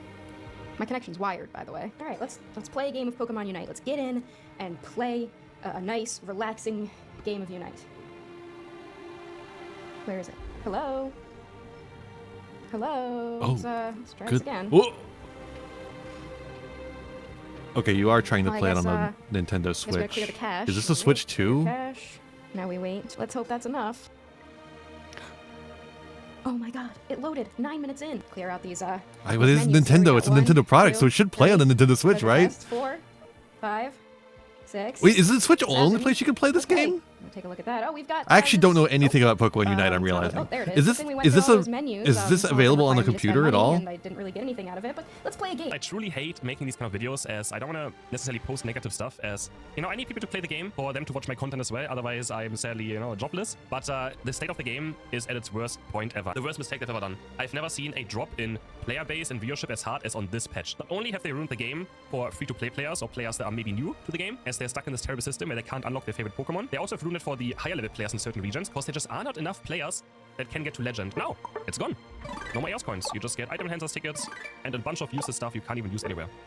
Amazing. I don't know who came up with the system. This system is the worst offense to a game. This is absolutely terrible. Whoever, and the fact that they even packaged this as like a nice update is so shameless. They just removed EOS coins from this, and they didn't even add license points to it. Like, wake up, what is this company doing? They're straight up just wanting to kill this game. I just see everywhere I go on YouTube, everywhere I go on Twitch, I see down arrows on all my content. There's not even an incentive to play the game. In Yu-Gi-Oh, you see all of the issues up front, right when you enter the community. You know what the problems are. Everyone is Because we won't shut up about them. very outspoken about it. No one is relying on Konami to have their back in Yu-Gi-Oh. All of their players are in. You know what? Konami doesn't support us at all. And I kind of like that, because that means nobody fucking slobs on their knob at all. in the trenches together. And that type of environment, the shared interest in keeping their game alive, they adapt, and they've done it themselves. You know, when their meta is bad, they create brand new formats that they popularize. They create unique content to enjoy Yu-Gi-Oh! In the non-Konami Yu-Gi-Oh! Type of way. Creating their own third-party websites, creating their own formats, creating their own entertainment, and that allows them to not have to even deal with Konami. So when Konami hands them another piece of garbage in their game, they can look at that and say, hey, this is a piece of garbage and we hate it. And yes, that does mean it's going to be more blunt in Yu-Gi-Oh! You're going to see more negative posts, and it's going to be a lot more direct, and maybe what's people... And then when you get a bunch of Yu-Gi-Oh! Players together in your video about how Yu-Gi-Oh! And Pokemon communities are different, you'll get a lot of Yu-Gi-Oh! Players talking shit about other Yu-Gi-Oh! Players. View as doom posting a lot of times. But I'll tell you what, that to me is the sign of a healthy community, because it is the opposite with Pokemon, where we have so many issues and problems that are just buried underneath the fact that people are bought out pretty much with free product and opportunities, and either they're already working with Pokemon or they have the desire to work with Pokemon. I mean, you heard it in this video from LDF talking about it just feels like anybody could have a chance to work with Pokemon. That is intentional. They want you to think you have a chance at working with them, or they will work with you. Because that keeps you silent, tame. Because that means you're not going to go on a platform and say... Okay, you know what? When we started this video, I did not expect it to go here. This is a good section. This section here makes the whole fucking video worth it in my eyes. About Pokemon or the way they're treating you. This is a really interesting comparison. You don't have the opportunities in your career. The success path in Yu-Gi-Oh! Is to defy Konami and to be independent and to love the game in the way that they love the game. The success path in Pokemon is to obey Pokemon. Don't step out of line. And you will be successful in Pokemon. And the biggest way this shows up in Pokemon is the ambassador program, the most anti-consumer program. And that's what's tough for me, because people, you know, they're so happy that their favorite content creator is a Pokemon community ambassador, right? Because they view it as like a positive thing. But you as a consumer should not be happy about this program. This program is inherently anti-consumer. It is a filter of feedback to TPCI through these other people who honestly are taking the brunt of feedback, aka frustration about all of these player bases, and Pokemon is essentially using them as human shields. The community ambassador program is not transparent at all. Everything is filtered behind closed doors, behind locked Discord servers. You never know where feedback is going, what is happening. Pokemon is honestly very smart, because they have designed something that allows them to take zero accountability for anything. Your feedback and this makes me wonder how all the Pokemon content creators feel about being in a video that also had includes this at the end. Being posted online just goes into the nether, and it's so funny too, because everybody online, it's like, does if you post this anything hurt their negative, the Pokemon community is chances? like, why are you posting this here? Like, why don't you put that somewhere where it's actually going to mean something? Submit a support ticket, tell a community ambassador. Oh, does that mean anything? All we do all day is say things that we feel need to be changed. And all they do all day is either be like, okay, we told them, or just not say anything to us. And I wish I could show you. I wish I could show you the amount of ridiculousness that goes on in the Unite section of that Discord server, because we are in there begging to be listened to, for you to be listened to as our community. We are begging. Since the program became widespread, we have been asking for these same things. What we have come to realize is that we aren't viewed by the community as people looking to make change. And why would you view us that way? Why would you? It's a joke. We are a joke. So why would you view us as spokespeople of the community? Instead, we're customer service representatives answering your tweets tagging us that your account got banned. That's not I don't have anything to do with that. I can't go in and unban you. And so instead we're Fuck, dude. That's insane. customer service, or we are the people that get jumped on instead of the development team when something is done that they don't like. We are the social media punching bag for this development team. And I think that that's intentional. I hate to be a conspiracy theorist, but I think it's intentional that we were put in this position because the community told The video went places, Kai. The video went places. that we are. Apparently, Pokemon Company just has a fucking 1984 scenario where they, with the promise of their support free product and stuff, they are able to silence criticism from content creators, whereas Konami doesn't give a shit about us, so we all criticize them. Going to bridge the gap between them, and we're going to make meaningful connections and bring meaningful change, and then stuff gets done that literally everybody is like, what is going on? So then it's like, well, you guys, the people that are supposed to be bridging the community and telling— This is because Konami is not very smart. This is apparent. Yeah, I mean, I prefer it that way, honestly, but what we need and what they should be doing and how they can help the player base.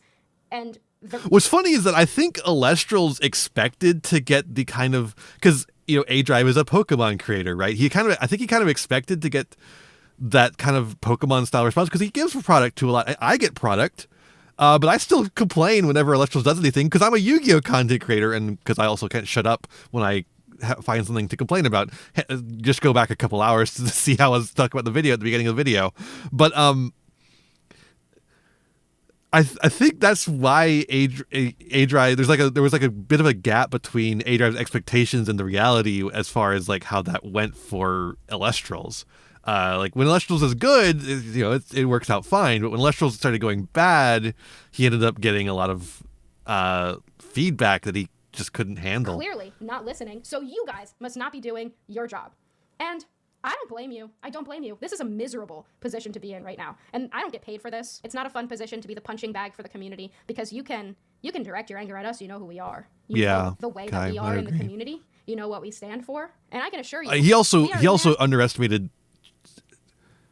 a lot of things. He underestimated so many things that I can't list them all. We're just being ignored in a more exclusive fashion. What I want to leave you with is that everyone that you saw in this video has spent so much time, so much effort, so much passion, some people a majority of their lives dedicated to these games. And I know that so many of you watching this are in the same boat. I really think it would be wise for these companies to start listening to the people who actually built these games in the first place, because you are the ones holding up your community. You are the reason your games are surviving, and you deserve better. And there's no way that we'll ever get that better if we are working against each other. You have to work together in order to have any hope that change can happen. I know this was a very random ending, but Konami kind of are starting to listen. Yeah. And that was in the video earlier too. Oh, that was a very sudden ending. What the fuck? What was random ending? But I think that's all I have to say. I'm very tired. Oh, she even says it. You all enjoyed this video. She even says it was a random ending. Okay. And then apparently she had to go in and talk about the fact that she didn't talk about Master Duel despite talking about Pokemon TCG Live, despite the fact that she was talking about Pokemon TCG Live as a way to balance out the fucking shit for the other thing. Awesome that PewDiePie started putting watch things in his thumbnails. That's really fucking awesome. Why is that in my recommended? Get out of here. Don't recommend channel.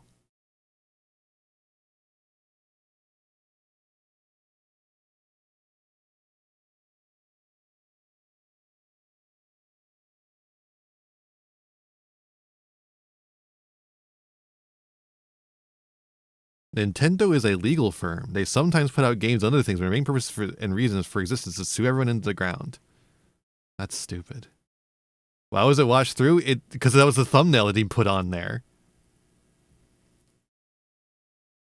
Because he put it on the thumbnail.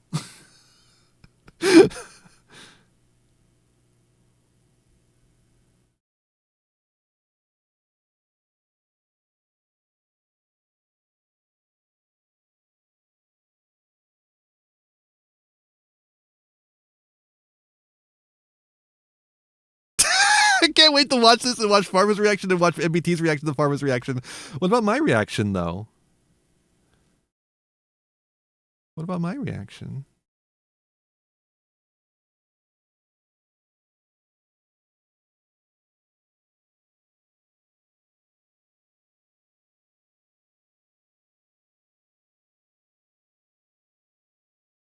Trying to see if there's any other interesting comments. I don't think so.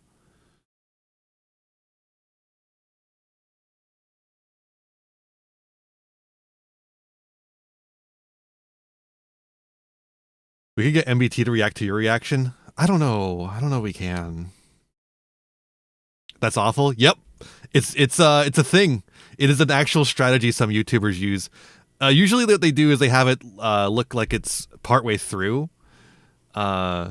It's either that or maybe it watched through while I was like sometimes things will automatically populate. Although I should have automatic stuff turned off.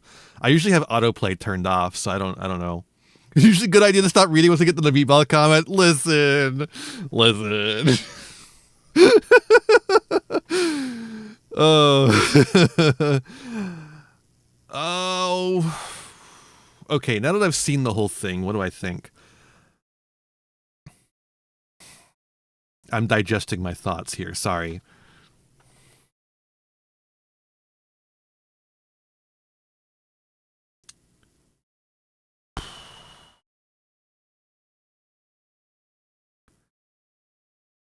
I think this video is overall good. The back half is incredible. I like, what is it?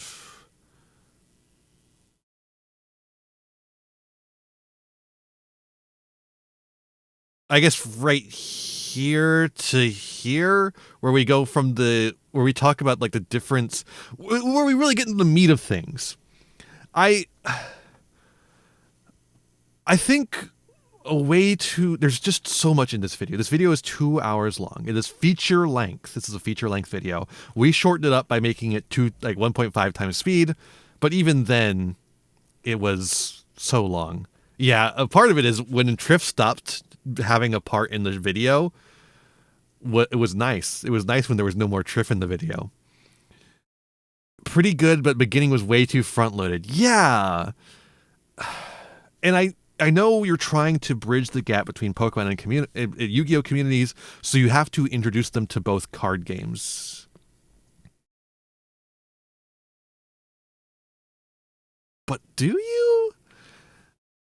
Because what we're talking about isn't the card games, right? We're talking about the community. We're trying to talk about the differences between the Pokemon and Yu-Gi-Oh community. So does the card game actually make much of a difference there? Or rather, does explaining the card game actually give us any insight into that divide that is in the title of the video? And I don't think it does. I don't think it does, really. I think what actually would give us more insight is the ways people interact with the companies or the franchises as a whole, which we didn't spend as much time on. We have this little opening thing that I think really boils it down way too simplistically in the intro here, where we talk about Pokemon being friendly and Yu-Gi-Oh being competitive or whatever the fuck. And I think that sucked, actually. I think that was actually a miserable way to bad framing of it. And apparently YouTube doesn't want to load this. Great. Cool. Functioning website. Nope, it's just not going to load it. Awesome. Cool. So you can watch this loading screen for a while as I continue to explain my thoughts. I think the framing of Pokemon as casual and Yu-Gi-Oh as friendly in the beginning is totally wrong, even if you talk about the animes, right? Yu-Gi-Oh is all about the power of friendship. Pokemon is about a guy who wants to be the best that no one ever was. They're both competitive and about the power of friendship. They're both about being the best and about the power of friendship. There's literally barely any difference between the two. as far as like themes go. The main theme difference is in environment. Pokemon is a lot about environment, whereas Yu-Gi-Oh is, if you discount the field spell bonuses in Duelist Kingdom, is not so much about the environment. It's more about people rather than animals, right? Much more about people than animals. And even though Pokemon is also about people as well. Yugi wasn't even trying to be the best. Circumstances forced it. That is kind of true too, yeah. So I think that framing is just complete nonsense, if I'm being real. And then we have this like overly long section where we talk about the stereotypes of the two card games. Will that one come up? No, it's just broken. Cool. Thank you, YouTube. And that section just needed to be trimmed down a lot. It was really grating. Like it's a section that is supposed to bring up your biases and then dissect them. But we didn't really dissect most of them, right? We didn't dissect Yu-Gi-Oh players' smell. We didn't go into that. The Yu-Gi-Oh players confirmed it. They're like, yeah, Yu-Gi-Oh players smell. There was no dissection. There's no dissection of most of it except for the casual versus competitive mindset where they're like, yeah, Pokemon is competitive, actually. And Yu-Gi-Oh is actually understandable and not too complex. Maybe. I think they kind of hedged their bets on that. But once you move past those and you move past the Triff parts, because Triff is just so fucking annoying. The way he says everything he says is so goddamn annoying. The way he describes things that I theoretically agree with make me want to disagree with him because the way he says them are so fucking annoying. He's like Byakuya in Danganronpa. Exactly, Froki. It is exactly like Byakuya in Danganronpa. Sometimes he's right, but like I don't want him to be right because he's so fucking annoying about it. But this section at the beginning, I don't know why it exists, if I'm being honest. I guess it's comparing and contrasting the competitive environments in Yu-Gi-Oh! And Pokemon, but there's barely any differences between the two. The most insight we get into the differences between the two come from Jess halfway through the video. Right around here. Somewhere in there. Or somewhere in here. Somewhere in here. And then we have that thing talk about the cost of competition. And we talk about how expensive Yu-Gi-Oh! Is. Oh, Yu-Gi-Oh! Is so expensive. And then like later they slip in that Yu-Gi-Oh! Or Pokemon you have to pay to like fly to Honolulu for your regionals or shit like that.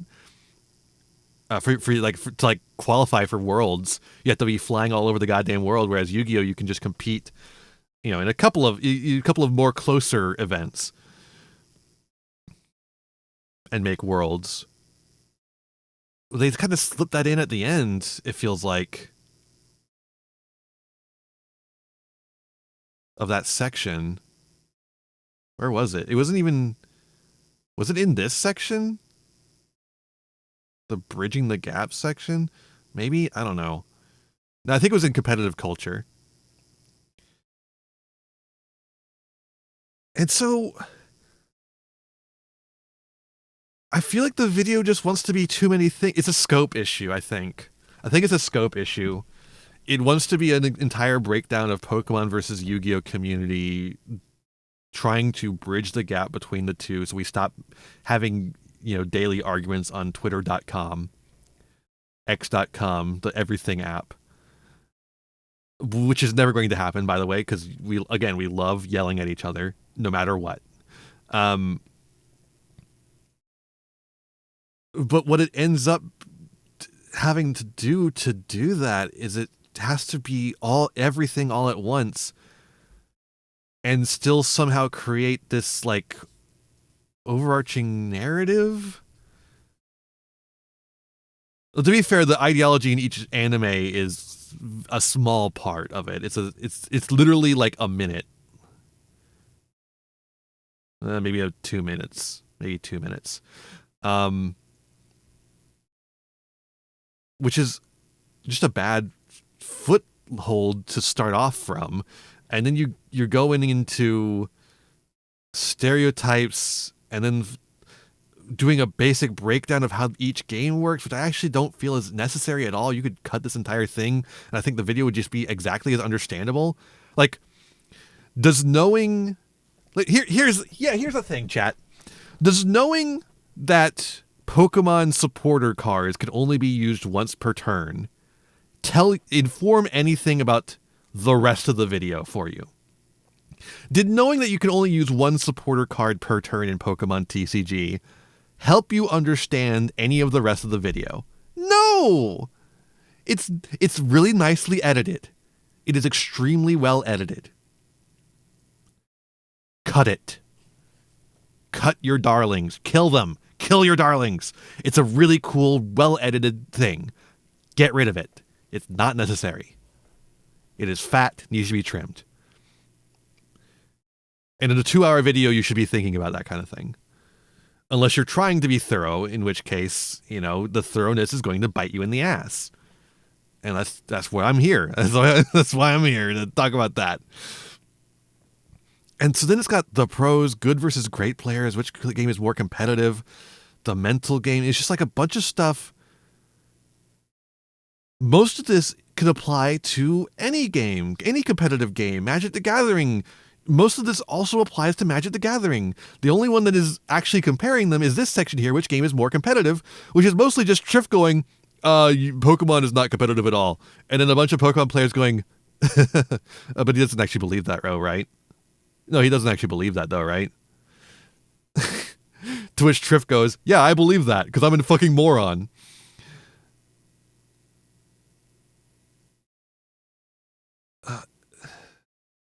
Then we go into the state of the game stuff, which Yu-Gi-Oh! Has been had a rough time of it. Jesse Cotton mentions that they've noticed this and are taking measures to come against it. They've had a come to Jesus moment and are finally listening to us. Then we get into cost of competition, which is weird because the cost of competition is why, or at least part of why the state of the game is where it's at. Or at least, I guess technically it's not. It's co-related issues more so. And then we get that brief little part about Pokemon costing a shit ton to actually play competitively because you have to fly out to every single thing. But it's in this competitive culture section, right? Here it is. It's right here in the competitive culture section instead of the cost of competition section. So it's not actually compared to the cost of playing Pokemon or Yu-Gi-Oh! Properly. And then we get into Bridging the Gap, which is mostly Jess's story, which is fine.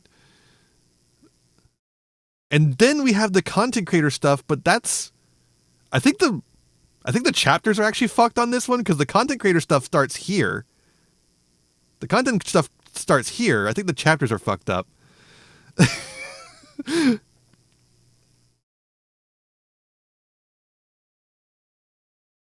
And then we get into the...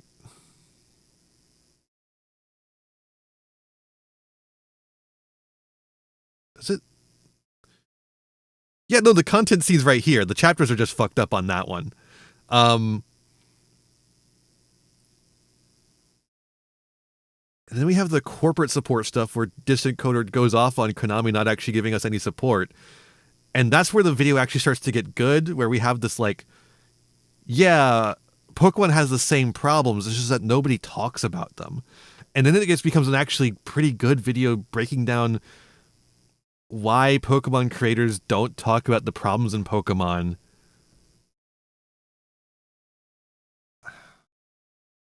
I don't know. I don't know how I feel about this after all of that. Card works, and obviously you missed it. Oh, now it's working. because it was paused. I feel like you could cut out maybe right to here. If you just cut out the first 30 minutes of the video, I think it would be a good video. I think you can weave the state of the game, the cost of competition, the competitive culture stuff, the bridging the gap content creator stuff pretty well into this last section. I think the rest of it does not belong here. It does not fit. It's a separate video, needs to be on its own. Talking about just like a video talking about competitive culture in Yu-Gi-Oh and Pokemon, and talking to top players in both, and like how they see the card game that they play, right? That would be my instinct. And like, I'm not perfect. I also make things like, for instance, a good example of this, a great example of this actually. My video on Yugi Doomerism. Let's see here. How do I? Oh, Twitter Freaks, cool. By the way, did you all see the Pot of Greed explained? I edited that shit. Look at that. I love my editor's mark. I think that's so cute. Yeah, if you go check out the Pot of Greed explained on Golden Nova's channel, but I think I did a good job on it. One of my early video essays. That's actually not going to get us there. It's going to be a playlist we want to go to. What the scallop video essays? Oh, I don't want to watch GMX. Thought it was going to be obnoxious. It was a little obnoxious, but I think that's fitting with the subject matter. Here we go. End of Yu-Gi-Oh! As we know it, and I feel fine. Video on Yugi Doomerism. I have a whole section on the Mayan apocalypse stuff. It is very self-indulgent. I really mostly wanted to make a video about the Maya apocalypse stuff, and this was a good way to do it. And so I made the entire Yu-Gi-Oh! Doomer video around this concept that I could segue from 2012 Yu-Gi-Oh! Into the 2012 apocalypse theories. I thought that would be really funny. The section on the Maya calendar stuff is way too long, way too self-indulgent. It's bad for the video, but I put it in there because I wanted it in there. So I understand making these kind of decisions. It's just like, it doesn't make, for one, my overindulgent thing is several minutes long. Like, let's reopen that tab. From start to finish. It's like poetry. It rhymes. From start to finish, where is it? It's about 8 minutes in, and the Mayan apocalypse stuff ends.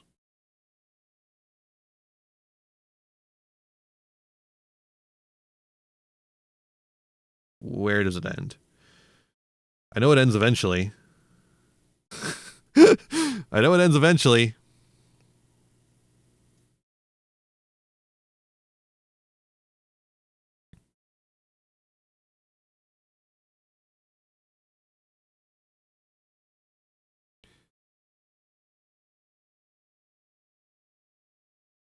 Wait, this is chapter 2.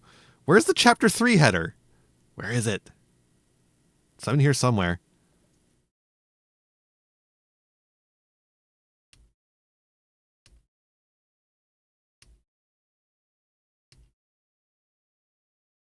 Did I forget to put the chapter 3 header in? Or did I just write chapter 4 instead of chapter 3 for some reason? Anyways, it's like maybe 10 minutes long. At most, it is like 10 minutes long. Whereas her overindulgent section is 30 minutes long. And that's why I don't make long things like this, I think. It was perfect. Okay, it was fine to include. I didn't need to go into as much detail as I did. It should have been trimmed down. Like, realistically, it should have been trimmed way down from where it was.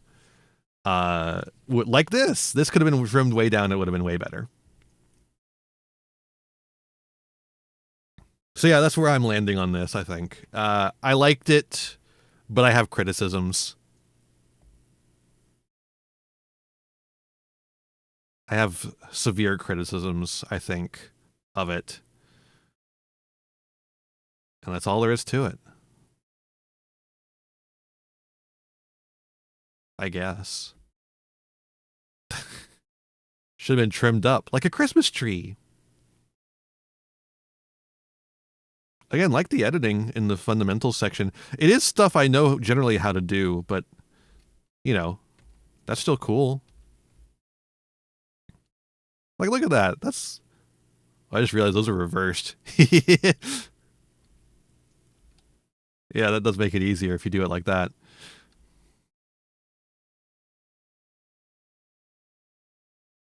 Like, these were some nice editing effects.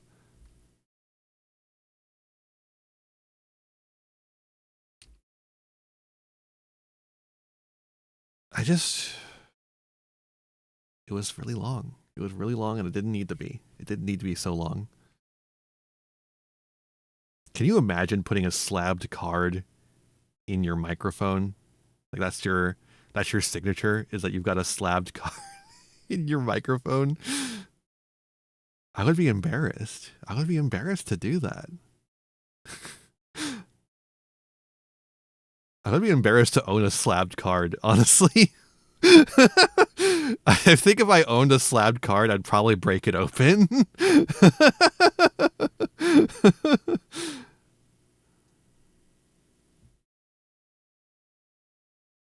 Okay. I think that's enough. Again, final thoughts. I liked it. I think you could have trimmed a lot of it, and it would have been a better video for it.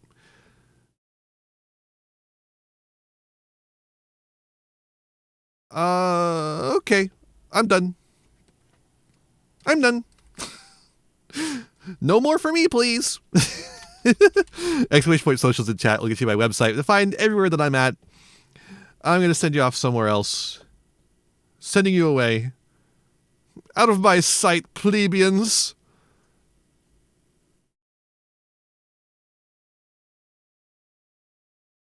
Lily's streaming. Whoa. Okay. I'm going to send you over to Lily. You're going to have a great time over there. I just know it. When you get over there, be kind and courteous is all I ask you. And that said, be kind to yourselves.